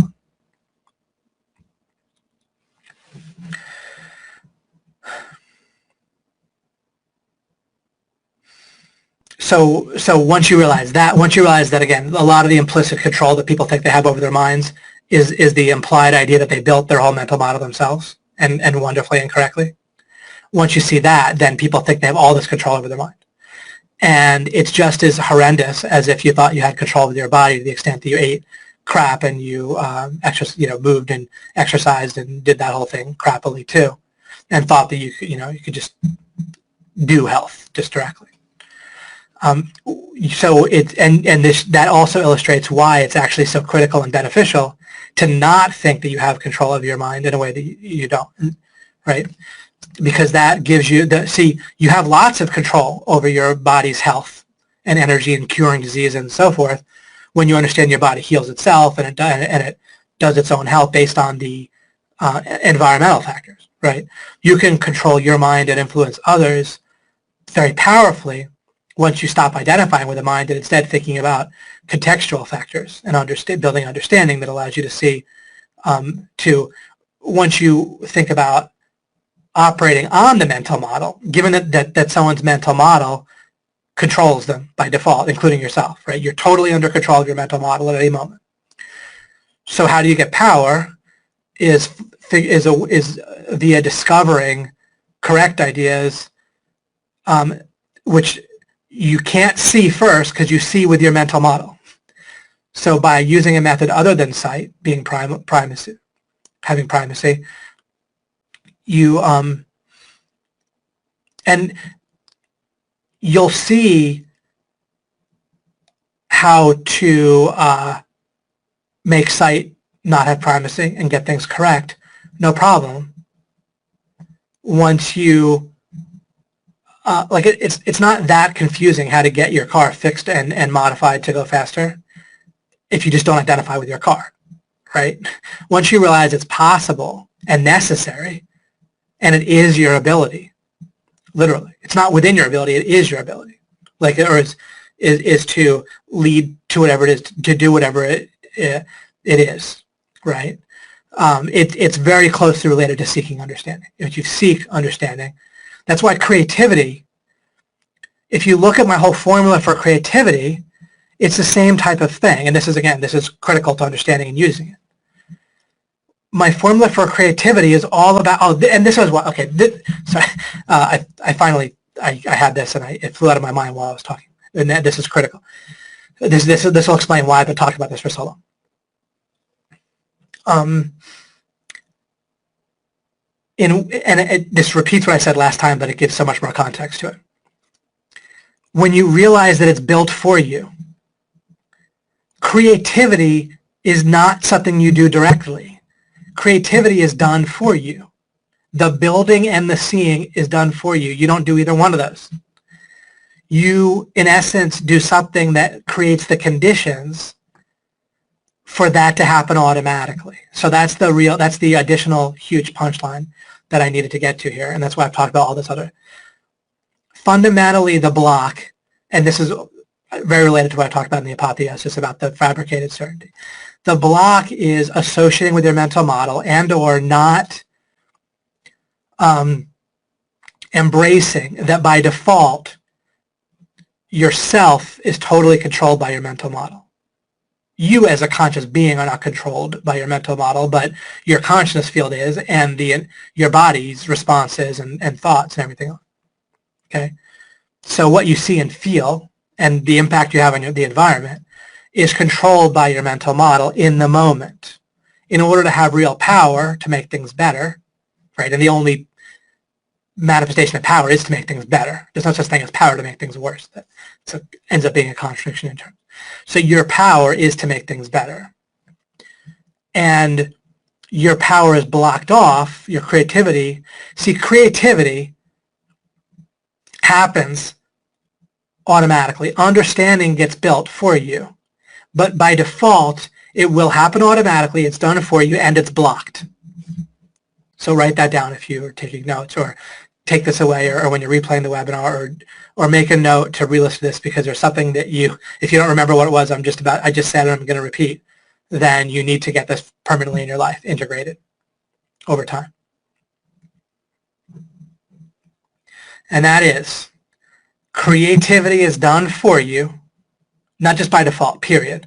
Creativity is done for you. By default, it's blocked. By doing something that is very closely related to seeking understanding. I can't describe for you what you can do as your fundamental power, but if you try to seek understanding, you'll basically do it, most likely, generally. And by seeking understanding about understanding, the nature of understanding, then you're in great shape. You will dissolve the block, and then everything will be done for you. And that's life. Okay, so life is easy and done for you, except there's a block that people don't see. The combination of those two things make life relatively difficult for people and for you. So creativity, and therefore everything else, is done for you. Understanding is built for you. Seeing is done for you. You can experience that right now. Look around, right? But seeing more will be done for you too. It's just blocked. And so my formula is basically related to removing the blocks. Even more deep or tying all these things together is basically seeking understanding, right? But then as a more detailed thing, right? To what's gonna, as you seek understanding, what'll get built into your mental model is things like, oh no, wait, don't rely on a source, declutter, avoid closure. Okay, but these are all an offshoot of seeking understanding. And then more methods for more angles and perspectives. I know I said that I was going to go to the discussion in a moment, but let me expand on this because I need to for you guys. So you'll have this forever on the now and on the replay.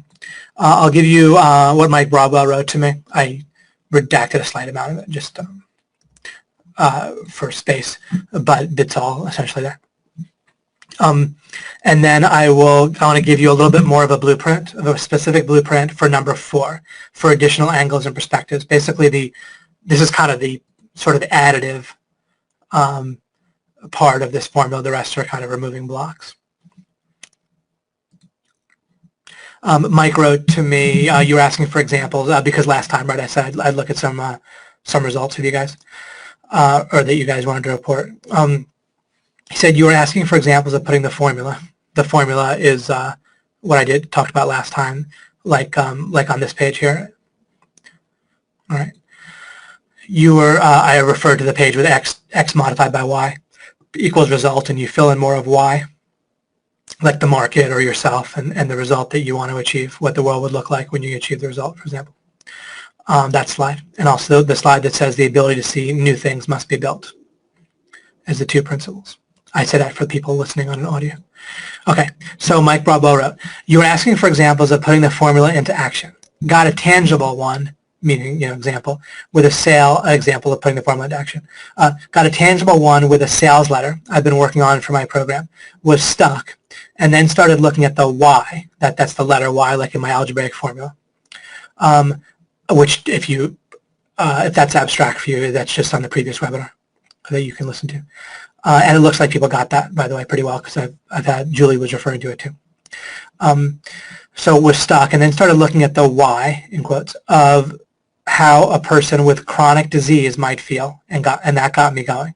Mike Broadwell, he works with kind of information-related stuff in the alternative health thing.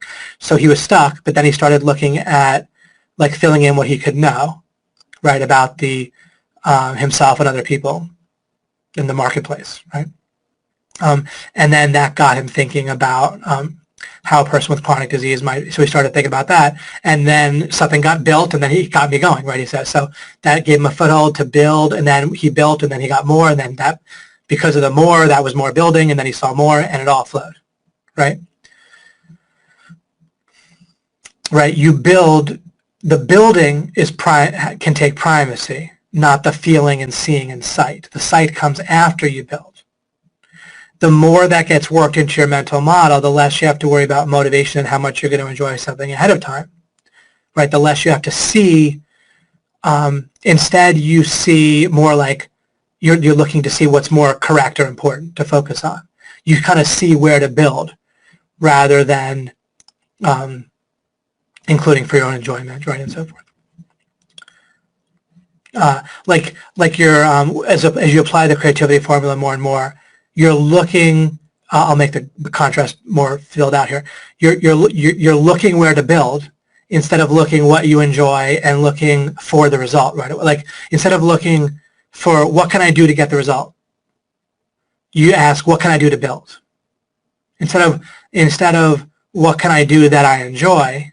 That's whenever that works for you, that's fine. So don't. It's not that you should never ask what can I do that I'll enjoy, right? But there's a way that what I'm saying is correct, and just take that part of it. All right. Whenever it's obviously not helpful to ask what can I do that I'll enjoy, like if you're having issues of motivation or enjoyment with something you have to do, then ignore that question altogether. Just don't ask it. It's not helpful. Some questions are not helpful in certain circumstances, right? If you walk into a network meeting and ask who's a jerk here, or maybe they all don't like me, or what if they all reject me, or what if they all think I'm weird, that's a non-helpful question to ask, right? So sometimes asking, well, what do I enjoy, is just not a relevant question. It's only going to be unhelpful. Or like if you had a work to do and you ask, well, what would I like to eat right now, or what movie do I want to watch right now, that's obviously not helpful at that time. There's other times, if you come back to me though and say, David, did you say I should never watch movies? Now I can never ask what movie I want to see? Obviously not, right? But that's a good parallel. Sometimes in life, it's useful and appropriate to ask what movie to see. Other times, it's a very unhelpful question. Similarly, sometimes in life, it's helpful to say, what would I enjoy doing right now?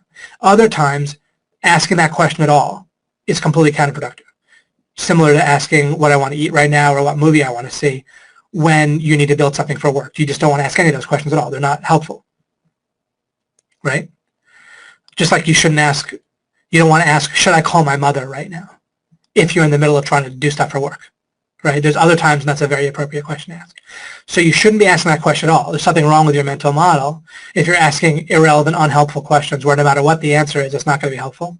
Shouldn't even occur to you, ideally, with your mental model, right, when you get it right about that. And instead you ask, what can I build? And then that when something's the only thing on your screen, it kind of feels important, which is related to enjoyment anyway, right? So you'll kind of just get in flow and reasonably enjoy yourself, right? Okay, all that being said, I'll continue reading what Mike wrote. So he said he was stuck, and then he thought about my formula. Then he thought about, okay, how a person with chronic disease might feel. Then he wrote, by doing that, it got the flow started. And as I kept writing, the metaphor of the Wizard of Oz popped into my head. So I incorporated that. It then led me to a nice breakthrough in seeing how the whole approach of removing symptoms to get well is a chimera. Like it's not helpful. And I was able to frame that into the whole process. And then he wrote, still a work in progress, but the specific breakthrough came for the video and the copy at top, the video in his sales letter and the copy at top. And then he wrote, thanks for sharing all this with us, immensely helpful. So terrific. That kind of gives a specific illustration of exactly what I meant and why I gave you the formula and how you build one thing and that you see the next thing and you build and you build. And the more you integrate into your view of the world that you will see once you build instead of needing to see before you build or in order to build. Of course, asking, you have to ask, what should I build, right? And then the way to go about answering that question is the same, like x modified by y equals result. You think, well, start to list what you know about the result you want, start to list more about what you know about reality as things are now, the resource you have at hand, what you know, whoever else might be involved, the marketplace as a whole, if that's relevant. And then the answer of what to start building will, start to reveal itself. Okay. I already showed you that. Sign. I already covered this whole slide. I was starting to go through it. I wrote about you don't control your mind, and I made the metaphor of your body, right? And how we do see things pretty correctly when it comes to our body, reasonably so. And how that's helpful, and we want to do the same thing with our mind is a bit of an illustration, roughly speaking. Okay, then I wrote, you are not your mind becomes quite an important principle. I basically already covered that, right, in a number of ways. And then I wrote two defaults, which I've already covered. Things aren't important. What I meant there is just what I said in the beginning about, by default, there's so many unlimited possibilities of what your mind could have you focus on or have you notice. And so by default, nearly everything it can't be treated as important. It can't be noticed, in other words. And sight takes precedence by default. And so that's just stuff I covered as just kind of notes for that. And then I wrote poignant example. If it looks like we won't enjoy something, and I've already elaborated on that as well.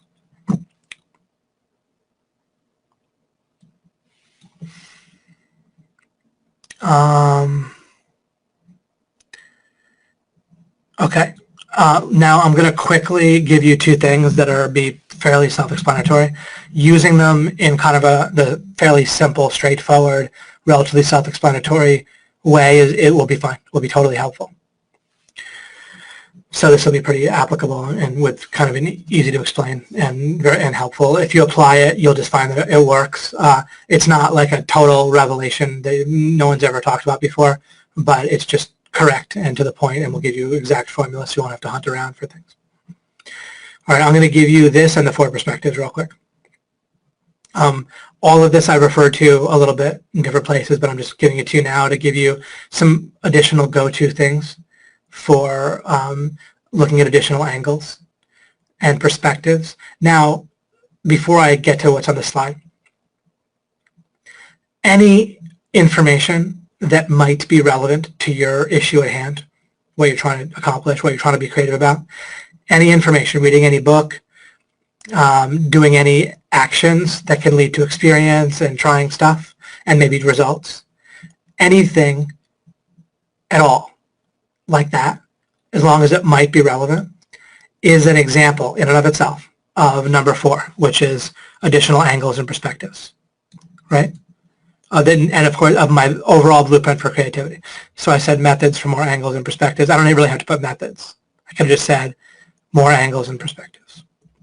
I could say and inputs, relevant inputs. Great. Okay, so that's maybe an even better expression of the formula. Okay, so any relevant inputs, of course, if you happen to correctly eyeball or educated guess books that'll be better than others, then you're better off. But you can only guess based on what you can currently guess, right now, so you do your best. So you avoid the first 3 things, the relying on a source in the wrong way that gives you closure itself, and clutter. And then more relevant inputs is what you need. Of course, once you get started, that'll reveal more things. You'll see more, and that'll build, and then that'll allow you to see more, and so forth, just like Mike Broadwell beautifully illustrated with what he wrote. Okay, so I just had to make sure to clarify that. Relevant inputs is what I mean there. Great. And then furthermore, here's some perspectives to add to that. I wrote 2 extreme tests, very close, very stretched. All right.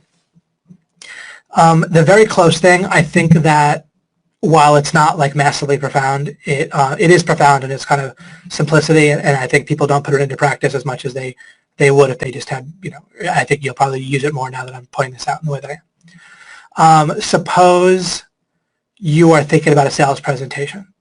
Then you might ask yourself, what would cause somebody who is very close to buying, like they're on the fence, what would cause them to buy? Also, ask yourself, what, if they're on the fence, might cause them not to buy, either by its absence or some problem or issue or weakness that I show. Ask yourself that. So it's extremely close to like a result, and then on both, then falling on either side, like do you get the result? What might have caused something that was kind of teetering on the brink or on the fence to go one way or the other?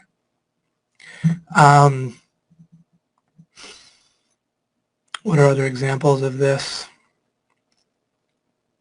As I said, it's kind of fairly self-explanatory, right? Even giving more examples might not be overly necessary.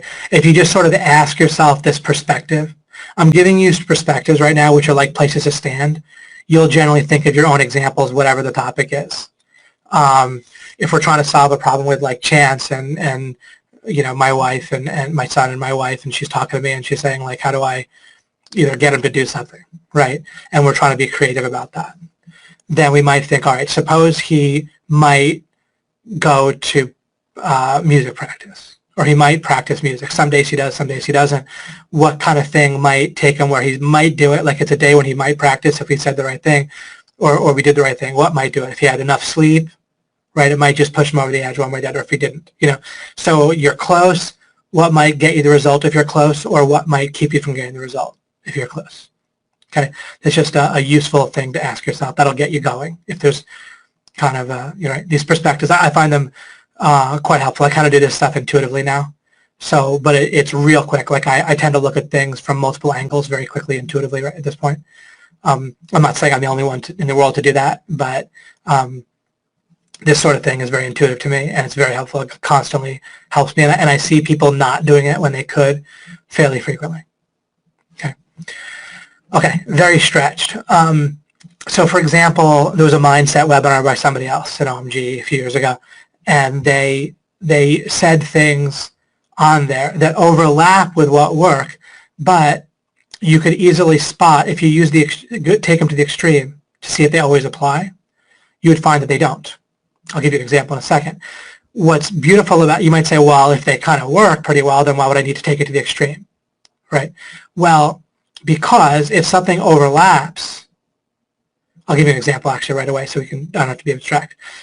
Let's suppose someone says, believe the impossible, right? And then they say, you need to channel your focus. You just need to really channel that focus. That's where your power is. Well, In both of those cases, that overlaps with something that can be helpful in sometimes in some instances, right? So believing the impossible, for example, if someone by sight, right, sometimes your sight will fail you in the following way. You will feel like something is impossible even though actually you could accomplish it. In that case, if you happen to believe, or in other words, act upon the idea that it is possible, even though you feel like it isn't, as long as it is, then that will help you, right? However, we could think of all sorts of things that where believing the impossible will not be helpful, right? Where it actually is not achievable and you believe it and that you act as if it's possible, but it's not, right? With extremes, it doesn't matter what the extreme is. So, for example, as long as you're not misunderstanding what the person's saying. But if you, but you can't misunderstand a statement like "believe the impossible" because it's, in one sense, because it's not elaborated on. It's not modified. There's no except for such and such or within these boundaries that it wasn't part of the statement. If it was part of the statement, it'd be part of the statement. Right. So if I can believe I can, fly and I jump off a building, then I'll find, that might not be a good idea. And then even if someone objected to me being that extreme, there's really all sorts of more mundane instances where believing something that seems impossible to be possible will be counterproductive. Since that's the case, the usefulness of of what I just said is that there's a distinction. There's gold there somewhere. Whenever there's something that overlaps with reality, right, it sometimes is helpful to believe the impossible. It sometimes is very helpful to channel your focus and get get very tunnel vision about a particular task or whatever, right? But there's ways that I've talked about them already, and even on the last webinar, I think, perhaps. But when you're have tunnel vision, when your focus is very channeled into a small area of something you're working on, then that has all kinds of benefits. It magnifies where you're focused, including it magnifies what you see. It also magnifies the sense of importance to your mind in a way that can be harnessed. It's very, very helpful, right? Another way to look at creativity is it's just about managing importance to your mind, which you can do better when you realize you're not your mind, right? And you're trying to influence it, and you create conditions where something's important, and all the rest will flow generally in life, right? So channeled focus or a narrow focus, a laser-like focus, and so forth, will magnify importance, which can be very helpful, as long as you do, in fact, want that thing to seem overly important. However, it can also lead to you getting easily angry, not seeing outside the box, being overly certain and sure. It can be great to come across as very confident and very certain all the time. That will help you sell. It'll make people follow you right up until you drive them or yourself off a cliff, or right up until you're disastrously wrong. Right. So again, you want to harness that when appropriate. So you need to make a distinction with both channeled focus and with believing the impossible. You take either to the extreme in your mind. You just check it. Simple check. But people don't do this with all kinds of stuff. If people did this as a principle, everyone would come to the idea of property rights, right? Everyone would have the correct view of them. So people don't. So it's a simple check that when you know to look for it, people just miss it all the time. There's constantly not looking for it. So you do the check. You go to the extreme on a statement. It doesn't hold up. What that does is it sparks creativity because you know there's a distinction there. Something that overlaps usefully with a lot of situations and yet fails the extreme test. It means there's two berries, if you've heard me talk about the berries. There's two types of berries, and if you distinguish them, then, and it's easy to give a toss-up illustration. Oh, do it at the right time. That doesn't help, right? You want to see something new, a new distinction, a genuinely profound, useful distinction with either one of those. And then you see something very new and useful, and then you can give particularly good advice. Channel your focus, and here's how to know when and why to do so, and here's when and why not to, right? And although I'm not elaborating on that right now, I pretty much implicitly and explicitly explained how and when to do both of those in various ways, or giving you the tools to, right?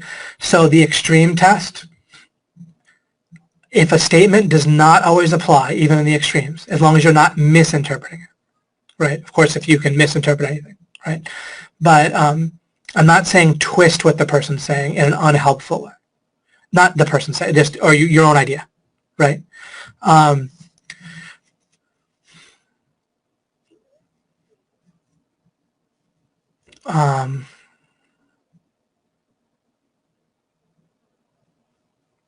Trying to think any other examples to show you how universal this is.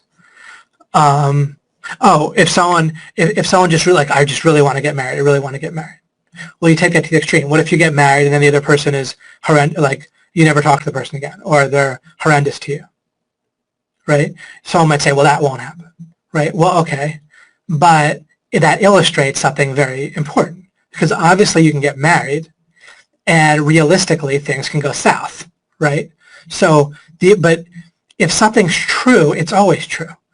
If you can very quickly go to the extremes and immediately see how it's not even close, then the idea itself needs to be further clarified. There's a distinction there that's going to be useful. If the idea itself is worth thinking, or it's useful in the first place, like getting married or believing the impossible, if you're going to bother saying something like that in the first place, or bother getting married in the first place, and so forth, then, and it fails the extreme test, then it's important enough to make the distinction. And over again in reality, this isn't just some theory I came up with to tell you. I'm trying to tell you about something that, these are things that I actually use constantly. And if I didn't know to use them, I might not, and they're very useful in real life, right? So I constantly spot stuff, and then spot useful distinctions that are very helpful and useful in all kinds of little and big ways, because I understand to think about if a statement always applies or an idea always applies, and if not, then I need to further clarify it and understand when it applies and when it doesn't. I do this for business planning all the time, right? Oh, we should do this. Wait a second. If we should do that, people would see alternative use decisions so much better.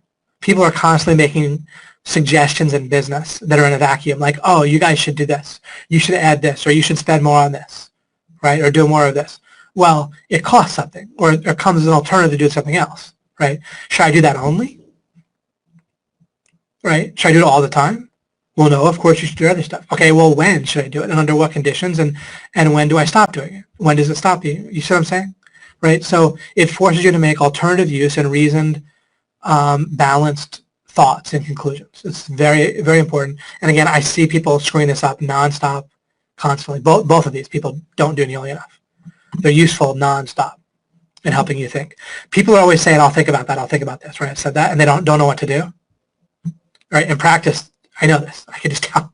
People actually just don't know what to do when they're trying to think about something. Literally, it's a funny thing to say, but they have no method. And this is a specific method that you can use very specifically. It'll take care of a lot of your thinking for you, because it'll give you a sense of where to look. I like where to hone in on, and so forth. And then the 4 perspectives. I'll do this real fast. I've talked about this in the past. This is weirdly simple. The main thing is David Mills, am telling you this is useful and important. If you just try to apply it when you're stuck. So first you can do what's up here, and then if you're stuck, or if you should be stuck, like if you're stuck and you don't realize it, then you should realize it. But if you need more creativity somewhere, then here's a quick way to do it. And what this will do is get you started, just like Mike Broadwell talked about. And once you kind of get started somehow, you'll often be fine.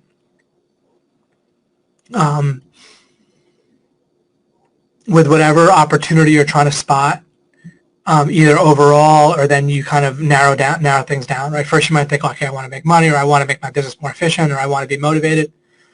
And then you'll get started thinking, and then you'll think about specifically what you want to be motivated for, and you'll apply this kind of in more specific ways.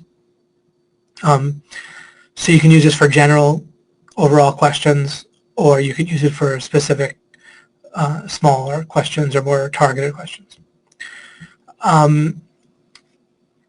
And generally, you will automatically be looking at the issue from one or two of these, and you'll be ignoring, in most cases, a couple of them.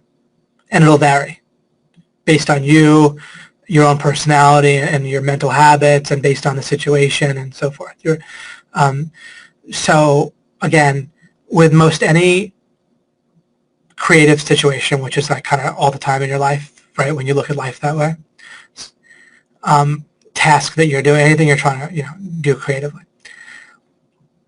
you will naturally think about the issue from like one or two of these perspectives, roughly two, and you'll naturally ignore the other two, and therefore if you on purpose quickly look at things from the other two perspectives, you will see more in a useful way. And you'll get practice doing it, and once this is intuitive and kind of like breathing for you, then it's really helpful. So top-down just kind of means thinking about what all in general you need to accomplish a task, what ingredients you need or what supplies, or if you're looking at solving a maze, like just looking at it from above and getting the whole picture, right? There's a lot of specific examples of this more fundamental perspective. Do not chunk up to where you reduce in an unhelpful way top-down thinking to just being the view from 20,000 feet, or the whole picture. That is one part of the, or one way of, one kind of subset or application of the top-down perspective.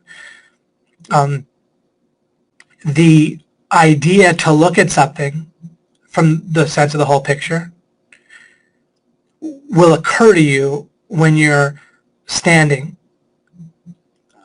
in a top-down place. When you're looking at things when you're thinking about looking at it from a top-down perspective. But there's more than just looking at something from the whole picture. As I said, you can think of what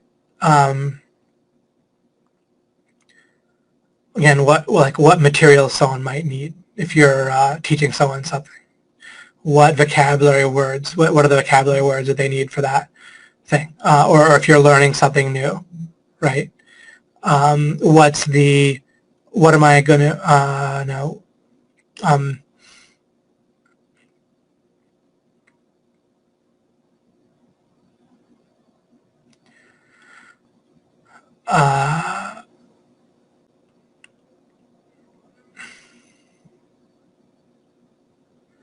Basically, you can think of more, but the ingredients, because we're a little pressed for time here, the ingredients you might need in order to accomplish a task, the supplies, the building blocks you might need overall, and then I'll continue so you differentiate from the other things.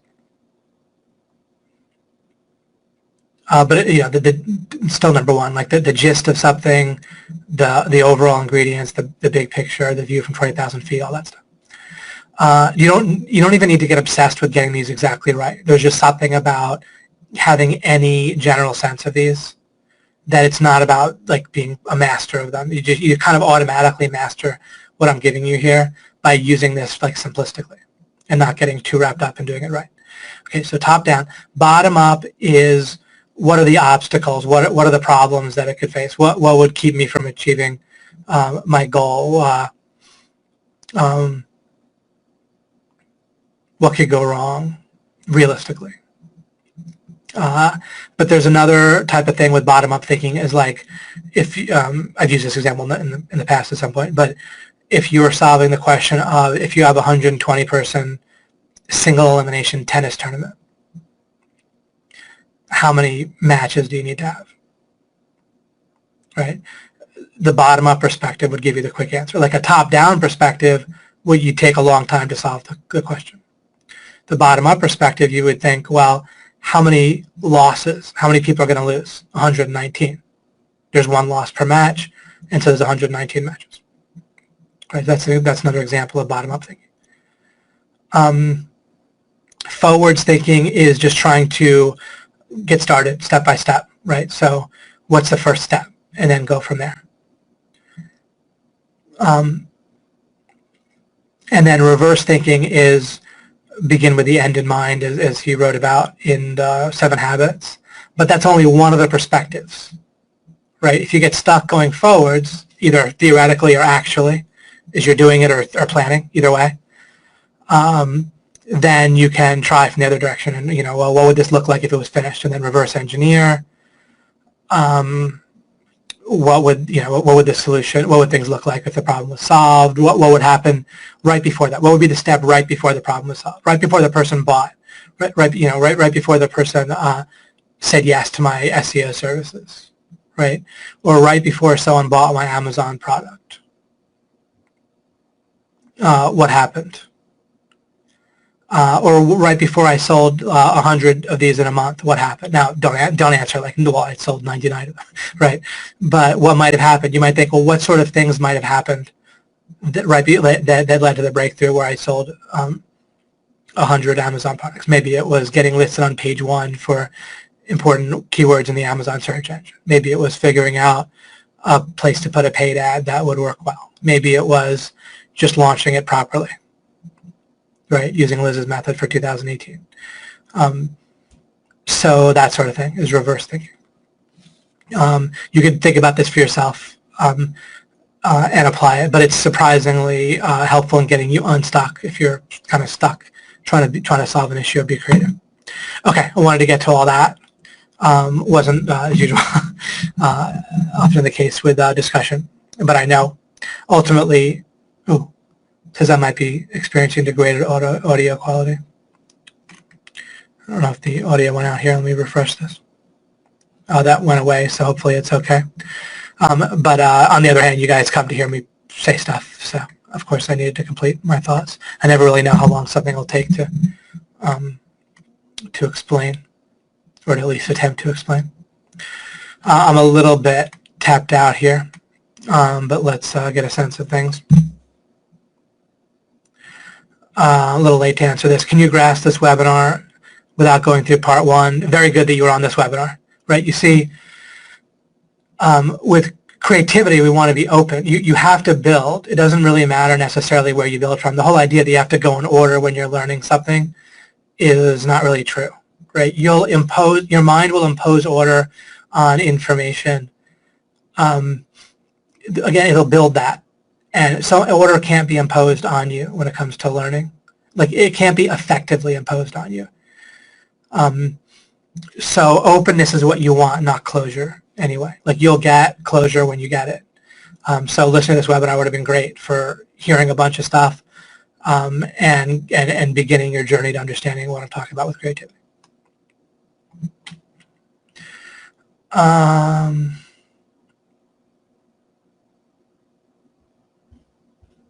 Yeah, I still need to, there's, as usual, like my webinars themselves and talk about this topic, it's an example of building. Last webinar was particularly close to like kind of a useful, kind of applicable closure for people, which is what everyone wants, including myself, right? We want the win ultimately, but anyway, I'm continuing to build. I gave you a lot of answers, but I'm continuing to build more of this whole thing with frames, this whole overall series. We're building towards both understanding learning, but then understanding, building a model for yourself of the mind and thinking accurately, knowledge, and so forth. I refer to it. I give you a bunch of things that are part of it already, but we'll keep building it. You probably have a lot more than you even realize, but I don't expect you to have like closure on the building of like knowledge or the right paradigm for how things are in your mind and so forth. Suleiman says, this is a good statement, question. Says, David, there's a famous saying in statistics, all models are wrong, some models are useful. Do you agree with this? In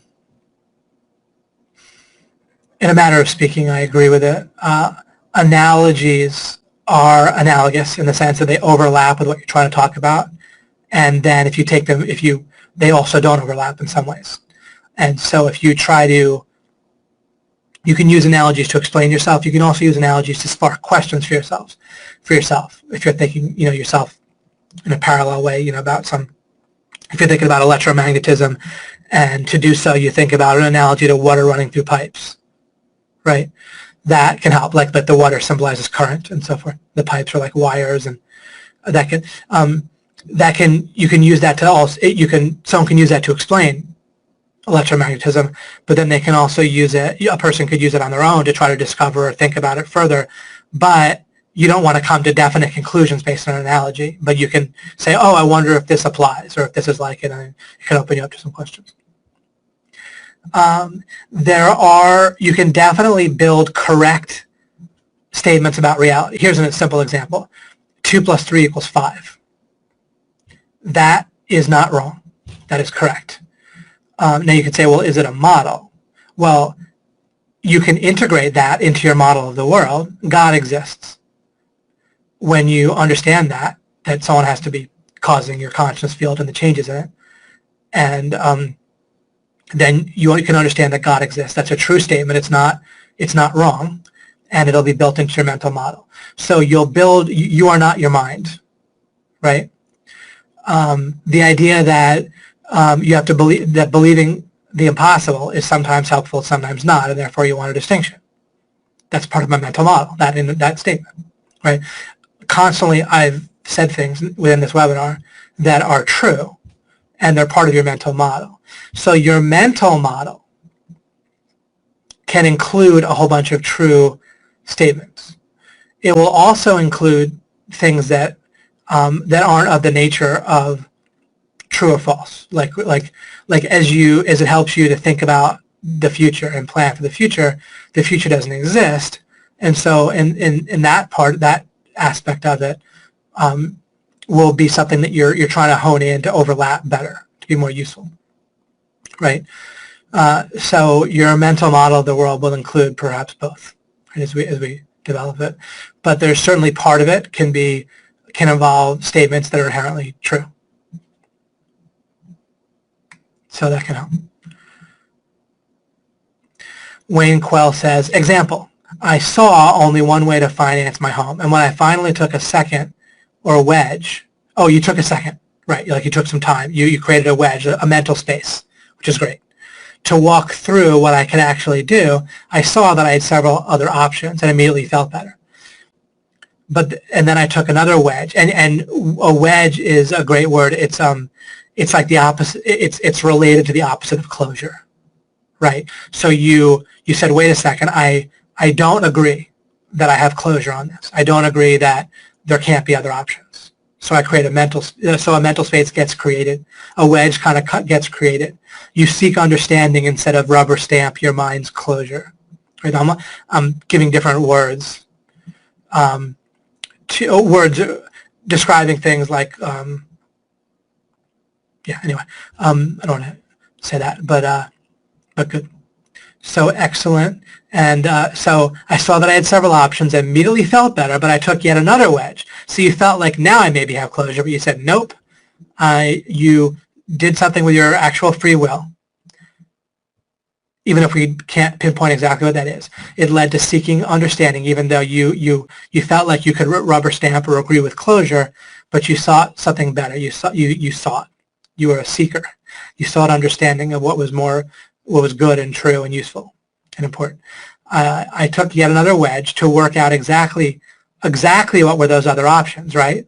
That's like when I gave the example of math of multiplying out like 12 factorial, right? Which is 2 times 3 times 4 times 5, etc. up till 12. As you work out the math, you see something that you didn't see before. It was always there in one sense, but it wasn't like in your true self to be accessed, right? You built it through doing the math, so to speak, right? When you do out scenarios in life, it's metaphorical or parallel to doing math in that it's not like you're tapping into an inner source exactly. The answer wasn't like there, whatever the numerical answer to 12 factorial is, right? Which again is 2 times 3 times 4 through 12.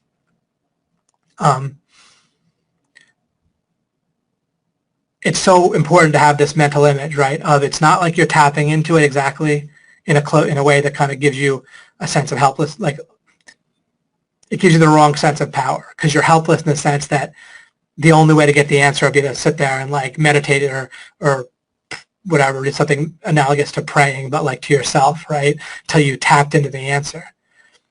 If you realize you could just do the math or carry out the scenario. Same thing with someone asked about evolution. They said, why does it seem to me like evolution is correct, or Darwinism, right?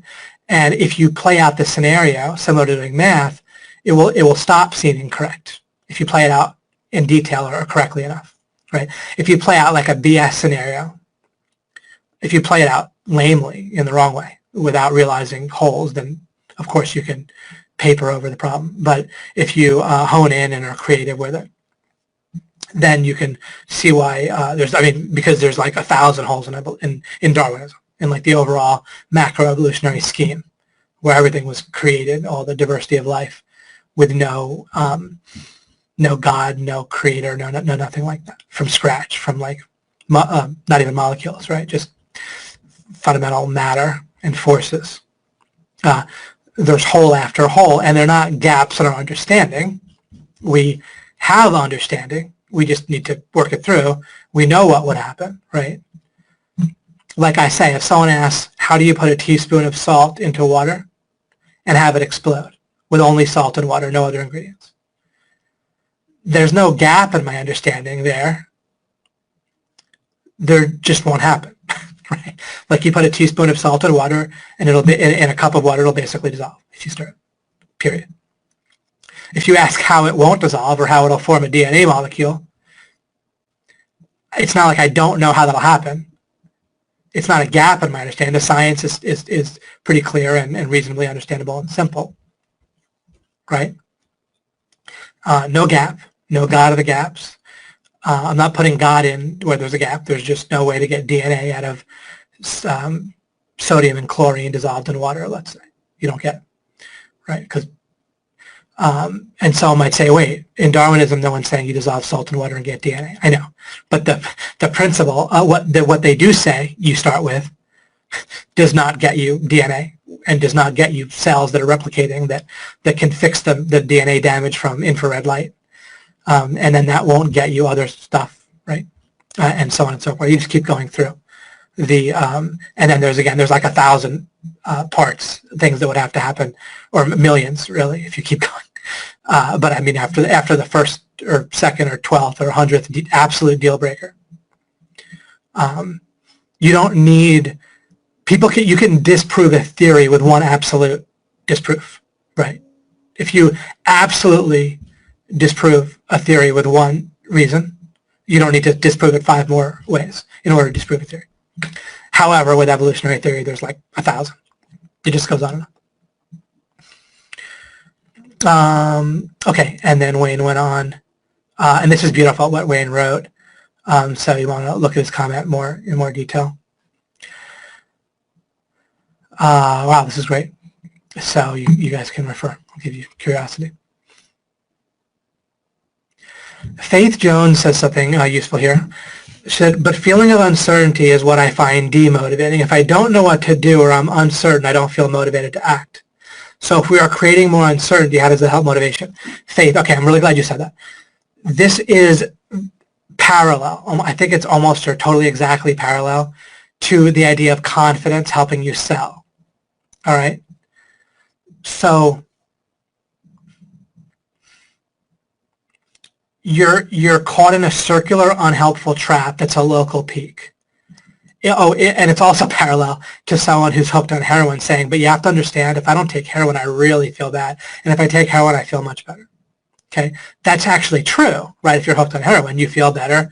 You're healthier if you take heroin than if you don't on a local peak. Of course, ultimately, if you get off fully, you'll be healthier.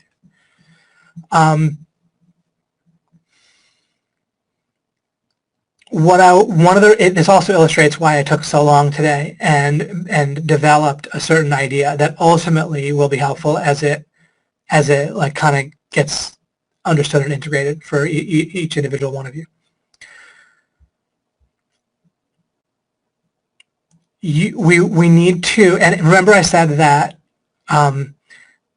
there's a paradigm that I'm looking to help you guys build, that the default paradigm that like everyone's in is ass backwards and home on choice. One example of the backwardsness is that I've given a few times, I've referred to a few times, is the idea that people just kind of by default see the world as filled with objects where, and then consciousness like emerges, or some objects are conscious. That's backwards. But there's several related examples of backwardsness like that. Or people think that knowledge is built from, that knowledge is kind of like built through what you can like see, feel, and touch. And instead it's built in a very different way, by understanding that you're aware of your consciousness field and your consciousness screen and going from there. Like people think that knowledge should be based in like the physical world, and that's backwards. You won't get knowledge that way. You'll be forever locked out.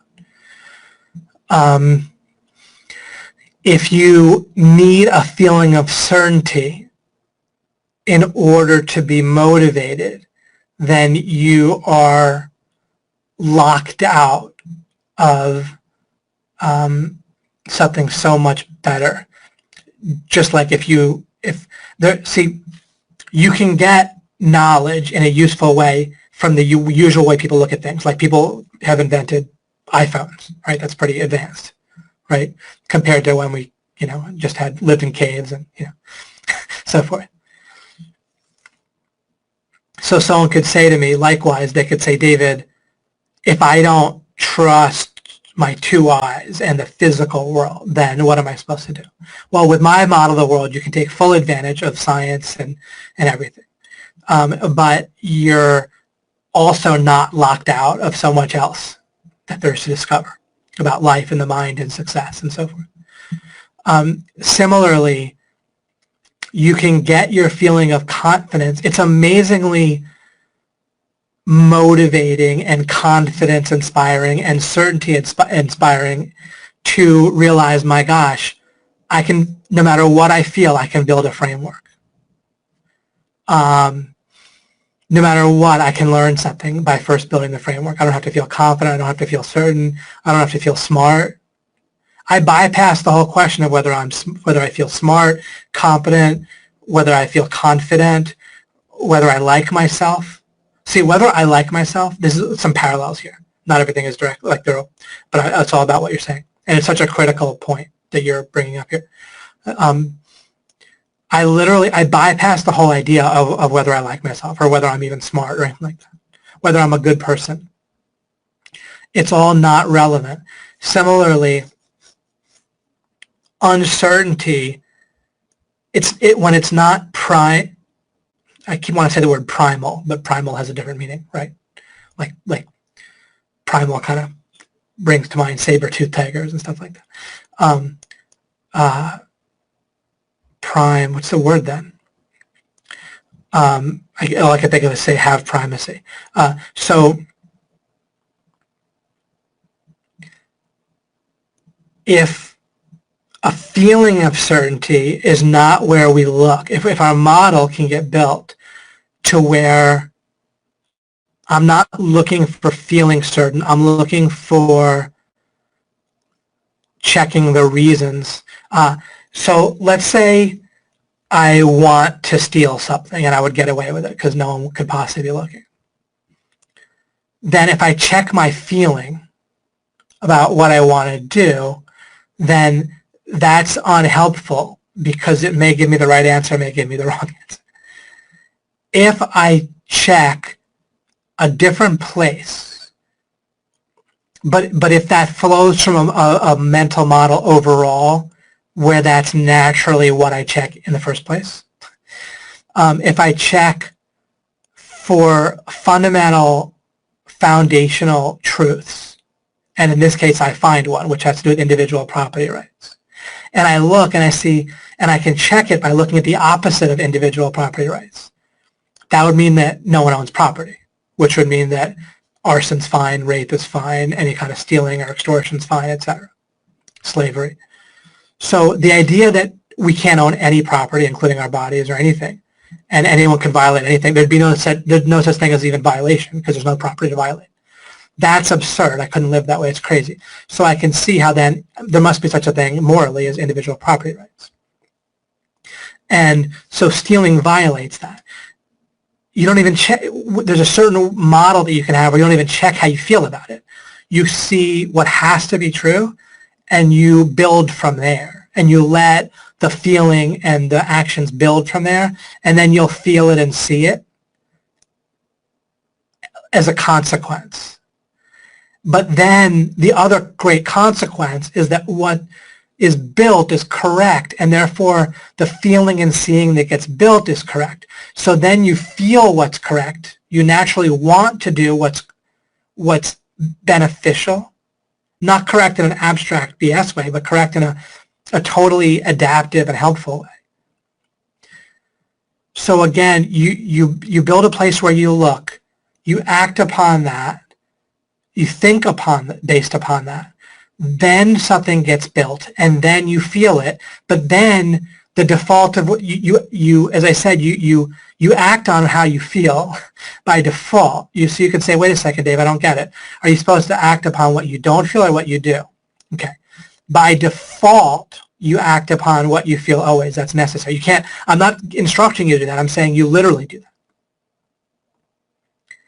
But you can consciously, willfully seek, and that'll lead to in a scalpel-like place, one place.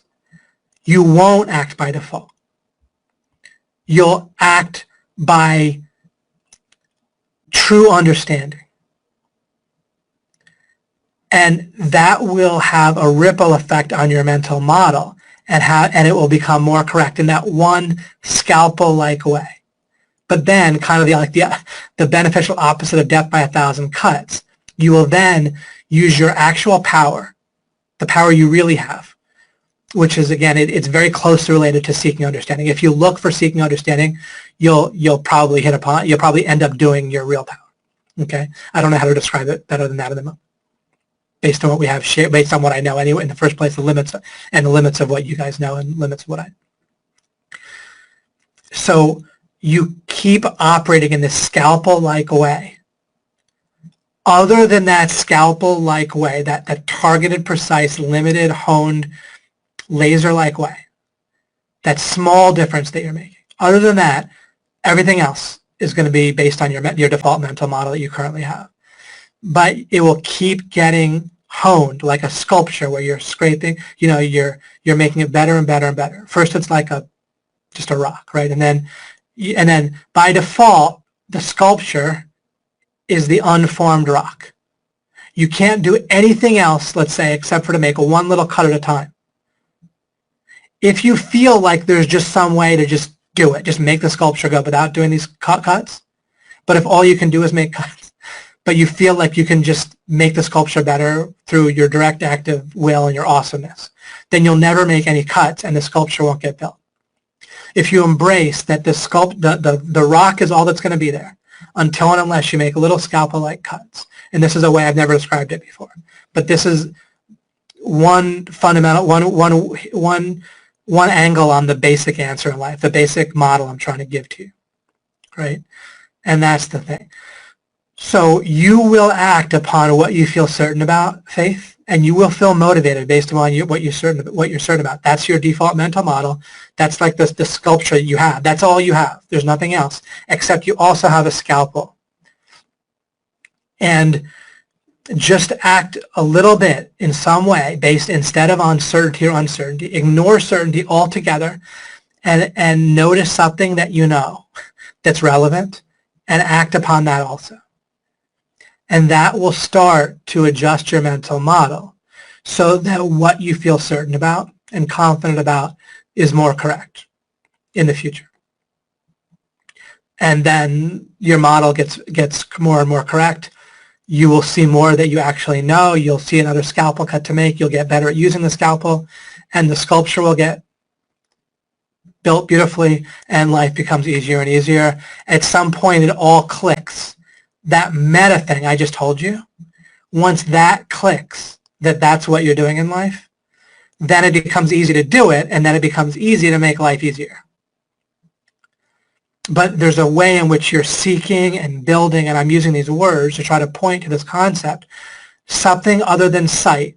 You always go by sight in every way, but not like you automatically, things happen by sight, except for this building and seeking or something that you're doing that I've likened to like operating a scalpel or using a laser. And then when you realize that's all you can do and all you should do, then it gets easier to do. You do it more. It builds up over time. What you did do has a ripple effect for the future. And it's all an upward spiral. And it comes from stopping thinking that your power is somewhere else. It isn't. The other stuff you think is your power, it's the same thing as identifying with a tribe or a sports team or a country. Your feeling of certainty that you're relying on is really no different than relying on a sports team to make you feel good. What if you told me, if the Mets don't win, I just can't work that day, can't get my work done? Well, literally what you do with yourself in terms of motivation is the same error as not being able to work because you're too depressed because your sports team lost. Maybe that'll illustrate it further.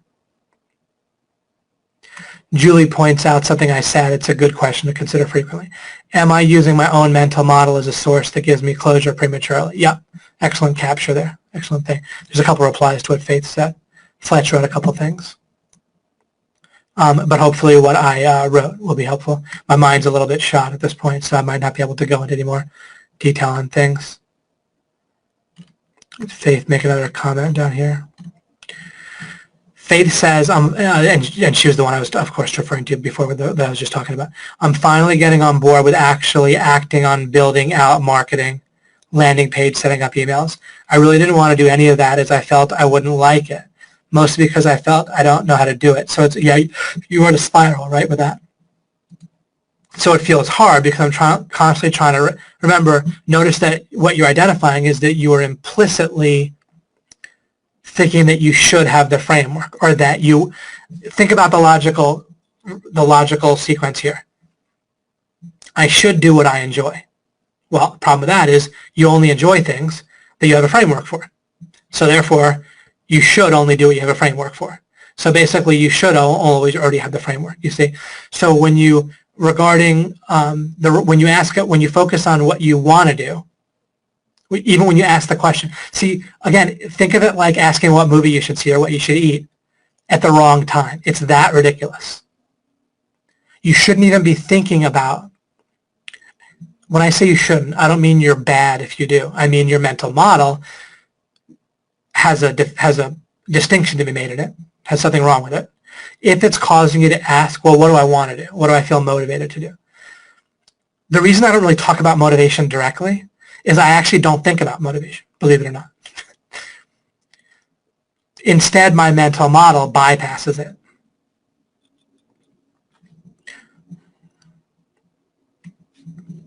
I realize that doesn't explain the whole thing, but it opens you up to something, and hopefully, I'm sure I'll get to elaborating on that more. But it's all related. Everything I'm talking about is all like a hologram, as I say. It's different angles on the same basic truth or model.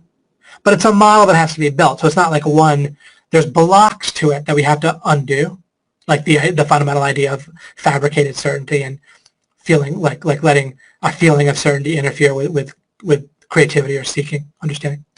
There's blocks to be undone, and then a model gets built.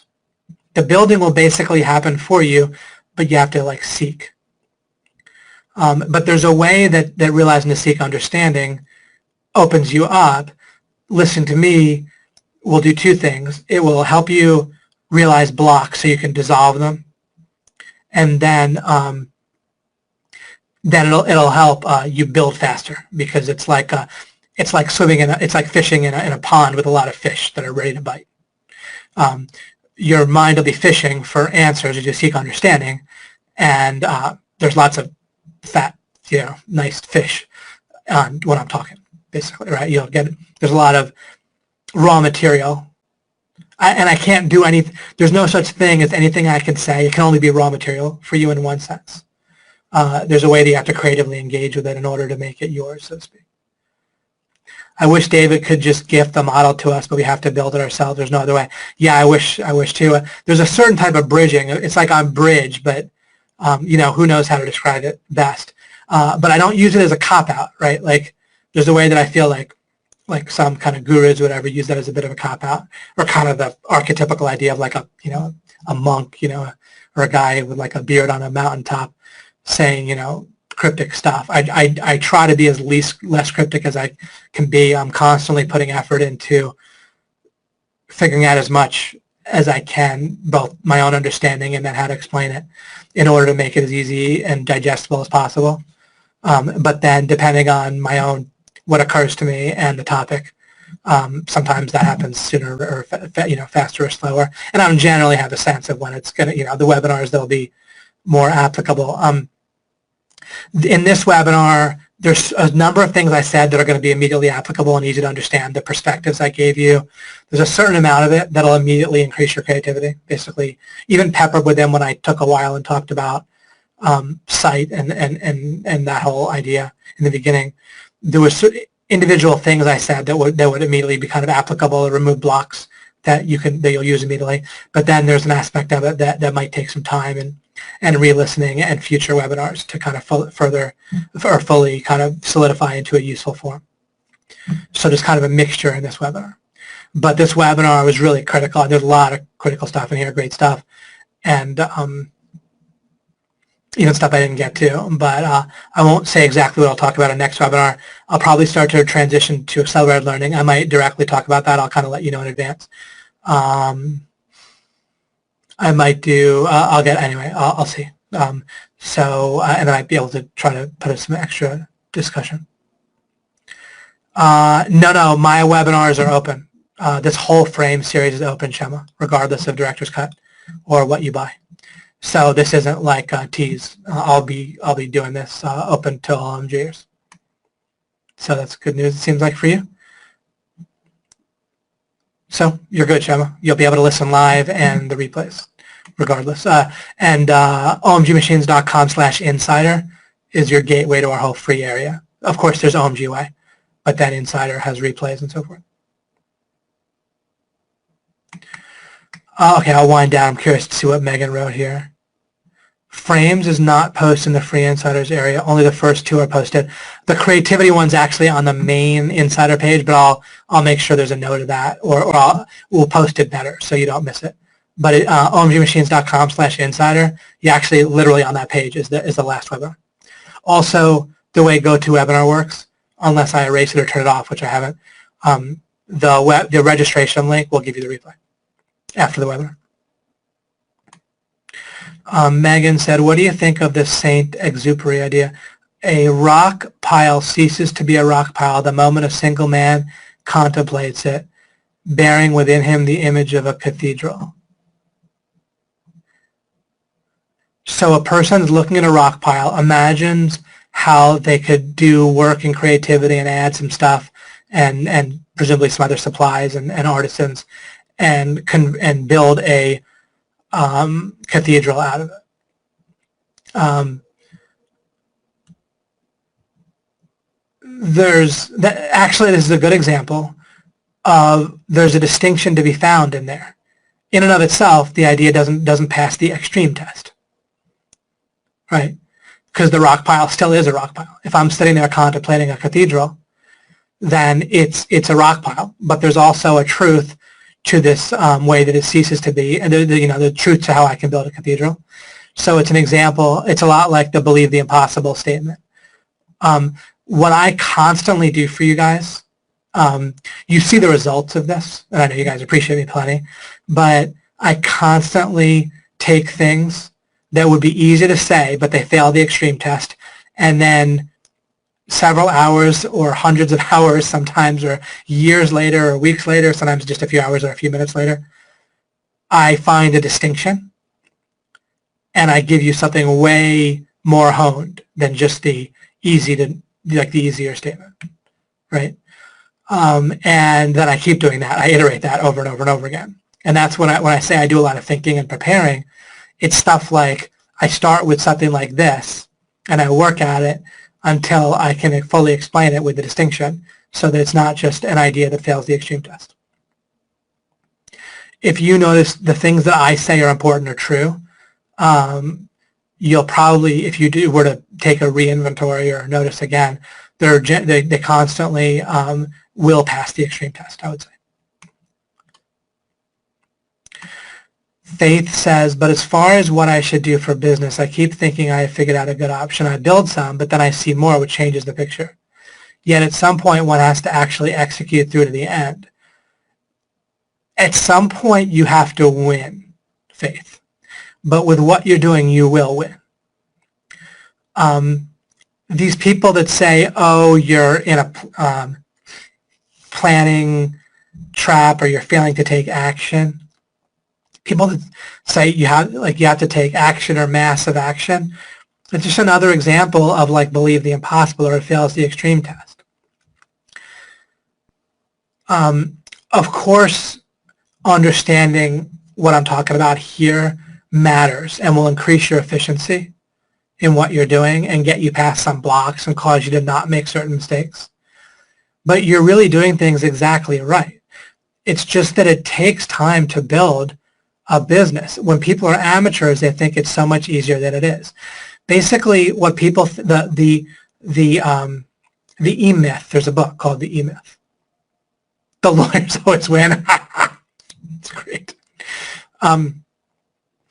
The E-Myth is based on the idea, a useful idea, which is that there's an archetypical idea of someone who is working and doing, like this is not exactly you, Faith, so don't take this as the wrong type of parallel.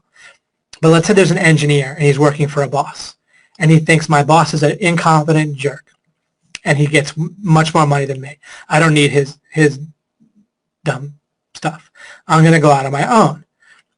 My service, my time is valuable, my service is valuable, right? And people do a version of this with information marketing. They're like, oh, this information is worth such and such. Okay? Well, no. Or yes, in one sense, but what amateur entrepreneurs think, this is something I wanted to say, by the way. I thought about it earlier this week, but it's going to help a lot of you. And I don't use amateur in a sense that's at all pejorative. Okay, what a mistake that entrepreneurs make across the board until and unless they overcome it in some areas or all areas of business is this, or kind of whatever they. I didn't quite phrase that right, but anyhow, they basically overlook how difficult sales and marketing is. It's kind of the bottom line. They get focused on their service, which they should be. One of the big breakthroughs I had with OMG, someone asked me, like, how do you get so many talented people in OMG that are the real deal? And, well, I am creatively engaged in, like, product-oriented stuff as a person, as a personality, and therefore I can recognize and vibe with and create an environment for it's my guys, it's my culture. I'm creatively engaged in product creation and ongoing research, right? Like SEO, like what Greg does is ongoing research. Greg, Fletch, and Steven are in an ongoing way, they're creatively engaged in researching and applying and monetizing SEO. I've created an environment where they can do that and thrive because that's me too. Not with SEO specifically, but most all people that make businesses in this general niche of money getting in internet marketing, whatever, I told you this many times, they're conversion gurus. They're fascinated by sales and marketing and they're good at it. I'm making 2 points simultaneously and they can interfere with each other until I clarify. But let me, I'll go on. So typically, but maybe this will help you see this from a new angle. There's two things that'll help you see one thing. So normally, it is just so across the board. Like all my peers, so to speak, my supposed peers. I don't think I'm better or worse than them. Okay, I want to make that clear. But they're just universally conversion gurus. If they're not, you haven't heard of them, basically, okay? Because they're not conversion gurus.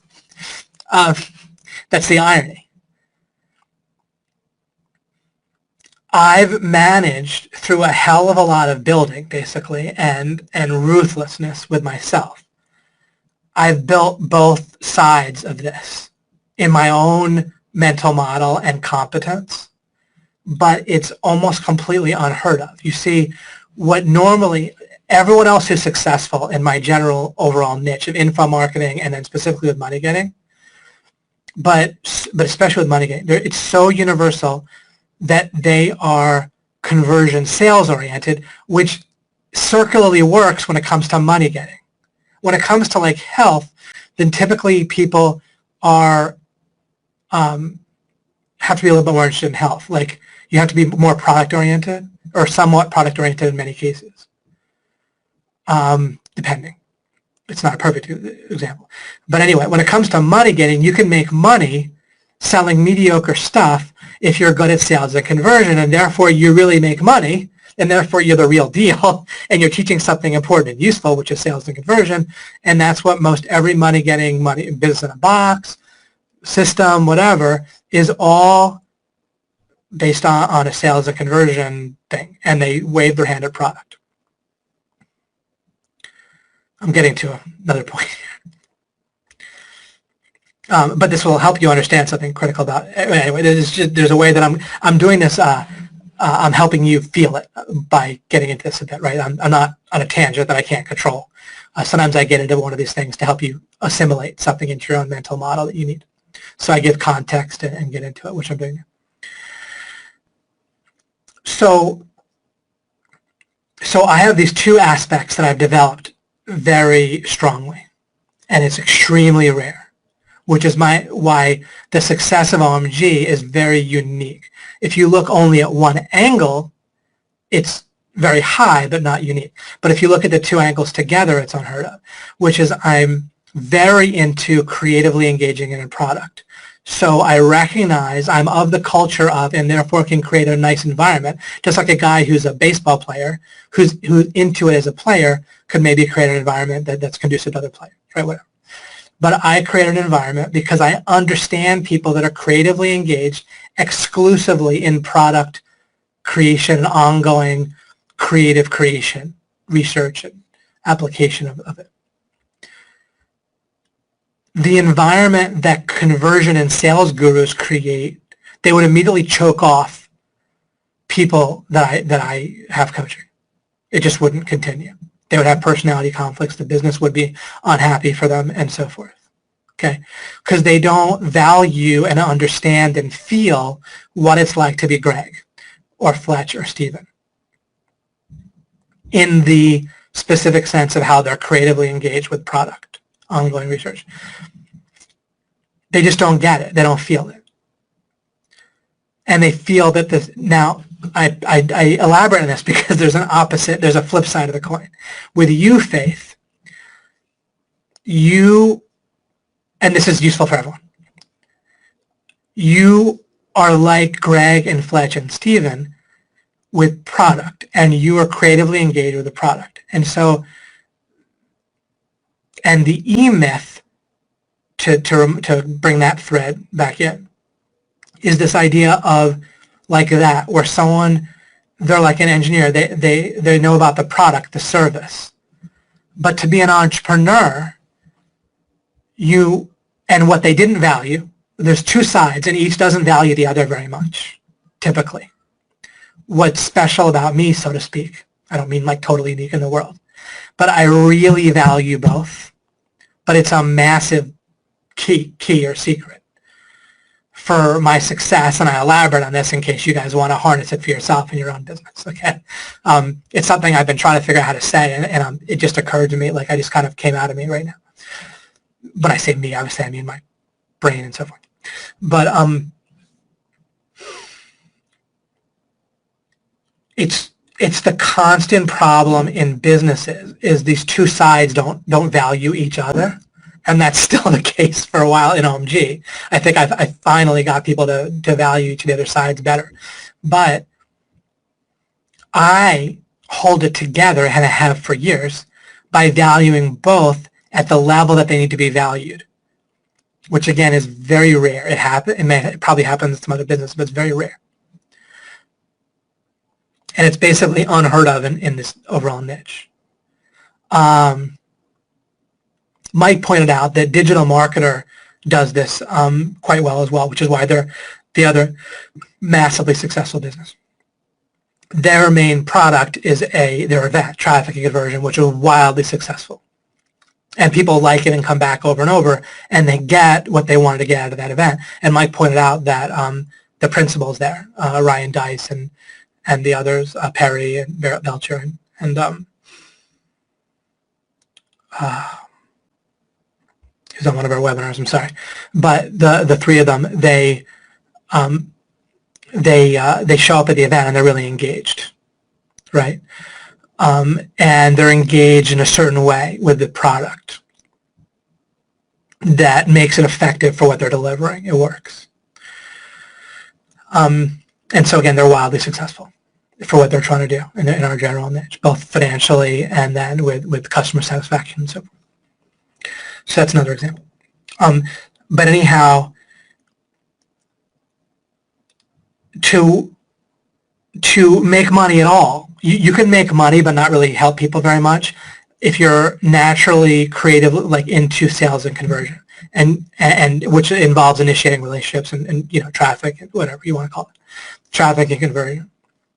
The gurus in internet marketing that make money are generally start there, okay, and most of them just stay there. You're I mean, by your own words, and I know you well enough, Faith, but I'm expanding this for everyone. This is critical for everyone.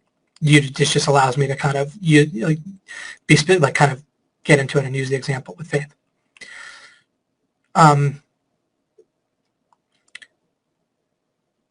If you were focused on sales and conversion and didn't care much about your product, you'd be making a bunch of money. But your product wouldn't be very good, and that's not your personality. I'm not suggesting that. I'm just I'm helping you to. I'm filling in. Oh, I'm filling in the parts around it so we see the it. Okay, but that's my way. That's how I know. I'm doing it. That's the efficient way to do things, as I understand it. So by seeing the opposite, you can see what you need to see. So you feel product and helping people, and creatively engaging to build and to then see more. And you need to basically do the same thing with sales and conversion, and it's a massive undertaking. And it can all be built, but it's not, because it happens for you. It's a massive undertaking. My whole thing I'm trying to show you guys over and over, this iterates in every way. It's like holographic. It's massive, but it's done for you. But you have to stop blocking it and realize that something big has to get built. And it's very normal to feel like the sales and conversion and traffic and stuff are a smaller, unfortunately necessary part of like getting one's hands dirty, right? And it's also why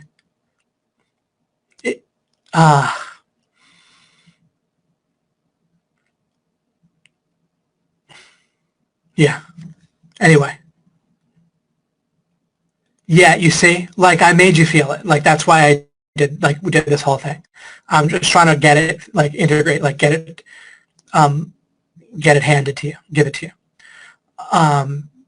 You see, so it's big, but it just gets built for you when you realize it has to be done. You'll do it just like anything. There's such a confidence from coming when you can let go of feeling like you should have a framework. You see, everything's easy in the sense that the framework gets built for you if you let it get built and you give it enough time. So it's easy, but it's going to have to build for some amount of time. And you have to, survive till then, but you're a high-powered lawyer as well, so you can support yourself when you need to. And then it just gets built. And then you have both sides, but it's to be an entrepreneur that's necessary. It's the only way. And people that are not having total success that they want, It's when they're not either not embracing those two things, or they didn't get lucky and get paired somehow with someone that was going to embrace them all, right? Like some of my partners get to embrace just one end of it. Basically all of them get to embrace only one side of that, really, except for me. I fully embrace both because someone has to. And I'm not a martyr or anything like that. I'm wildly wealthy because of it, and I get to work with incredibly, awesomely talented people who focus where I don't. It's great. But you guys as individuals have to see that because it has to exist somehow. You either need to partner with someone that is going to fully take care of it for you, which you can do so much easier if you value it properly, right? You neither want to overvalue it nor undervalue it. What's helpful for me in my own little world is that because I have done both and do both to a large degree, I kind of have an equal value. It's a lot like when you can do something and then outsource it. It's parallel to that. I'm not in any way comparing my partners with people I outsource to. But the only parallel is that if you do something so you can do it and you understand it, then you neither overvalue it nor undervalue it. You don't pay too much for something, nor do you underpay. And you invest enough in the people that are doing it, and so forth. So I have a real visceral sense of the importance and what it takes to do what Greg does and to do what Mike does and to do what I do. I do a lot of it myself, so and there you have it, right? That kind of is part of what makes. Thank you, David, for not billing us at LOI rates for your time. That's pretty funny. You are welcome. Yeah, it's crazy with the way they think of themselves. So yeah, I think I did that justice, basically.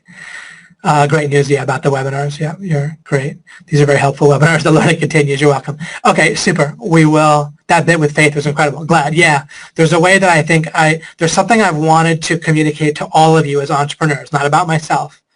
But of course, in this case, it worked to use myself as part of the example. But you've got to see it. You've got to see it that way. With the sales and conversion and traffic on the one hand, you can, of course, to actually do it, the model with relationships and decision helps. But just in terms of and then with the product and getting creatively involved, and part of the magic of what I did with OMG is I realized I needed people to be able to be deeply immersed in just one of those individually, and so I set people up to be fully immersed and not have to keep crossing over in a way that it kind of screws up both. Right? I'm the one that does that. But I do it because I have the help of people that are immersed. I wouldn't want to do it all myself, and I don't in any way, of course. Obviously, my partners do the vast amount of the work, much more than I do individually, is their collective efforts and so on and so forth. An amazing almost 3 hours. Thank you. You're very welcome, Julie. So terrific. Went on for a while here, but great. You guys sparked awesome stuff with your discussion, so I appreciate that very much. And remember, you guys do an amazing thing for me, and that you help it to make it important for my mind to develop this stuff. So I love that. Okay, guys, reminds me of the alchemy days of the 3 hours. I know. You never know, right? You could see how I thought I was done, but you guys kept me going. So you see where it comes from, and you see the idea of the way that minds get controlled is through contextual factors. I thought I was on my last legs mentally, but it turns out that there were contextual factors that changed that, right? I don't have direct control over my mind. I don't even have direct knowledge of how my mind's going to feel the next moment. I demonstrated it live on this webinar, right? I said, I'm exhausted, but did I see the future accurately? No, didn't. My mind gave me the wrong thing. I loved it for years, and I still do. But for years, I was specifically focused. At this point, it's so integrated, but I still like to see it. But I so wanted to catch my mind in the act of giving me certainty and having it be incorrect for a while on purpose, because I inverted things. Remember, I said things are asked backwards or inverted. I wanted to see how my mind was wrong and certain and wrong and catch it. And I did it over and over and over again until I felt it, until I felt like there was a total possibility of me being wrong. And it's a habit for me now. I was talking to Jamie the other day, planning for her webinar series coming up on Director's Cut, and I just counted wrong, just counted months wrong. Like I said through August, and it was through September for 6 months, from April to, and I said but I said, it's my habit. I said if I counted correctly, it's 6, but I didn't count correctly, it was 5. But I just, in a little trivial illustration of how there's of course there's a way that I come across as confident, and people can misinterpret it. Hopefully as arrogance in certain ways, or even like closed-minded, or certain about certain things. But habitually, even stuff like that, if I count it correctly, right? Or when I talk about health and I say, if that's right, where there's a way that I'm really in the habit of not treating a feeling of certainty as actual, correctness or certainty. So there you go. Wonderful. Glad you got here. Susanna, and yep, we got the recording is all. There was my split second at the end of every webinar. There's a split second where I think, oh, I hope I record, but I didn't. Your webinars and Marvel movies are the only 2 things my brain can handle for 3 straight hours. That's awesome. I love that. Mike, we're gonna have to record this one for posterity. It's gonna show up in our somewhere. Thank you, Lawrence. That's a keeper. You're very welcome, Wayne. Thanks again for the scaffold you give us, David. Love you, bud.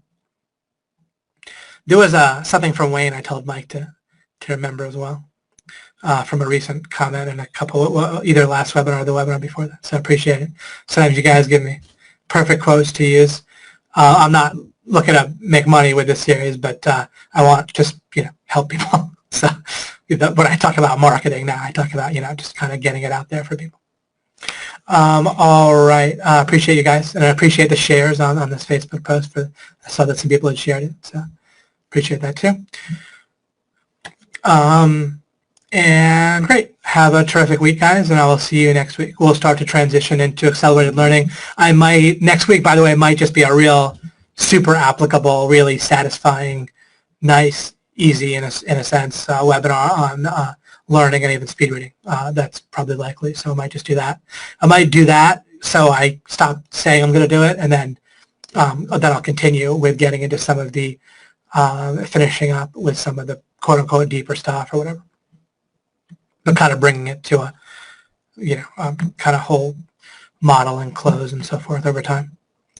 I'm glad I caught the live, and I'll watch the replay. Excellent. We can keep that one too, Mike.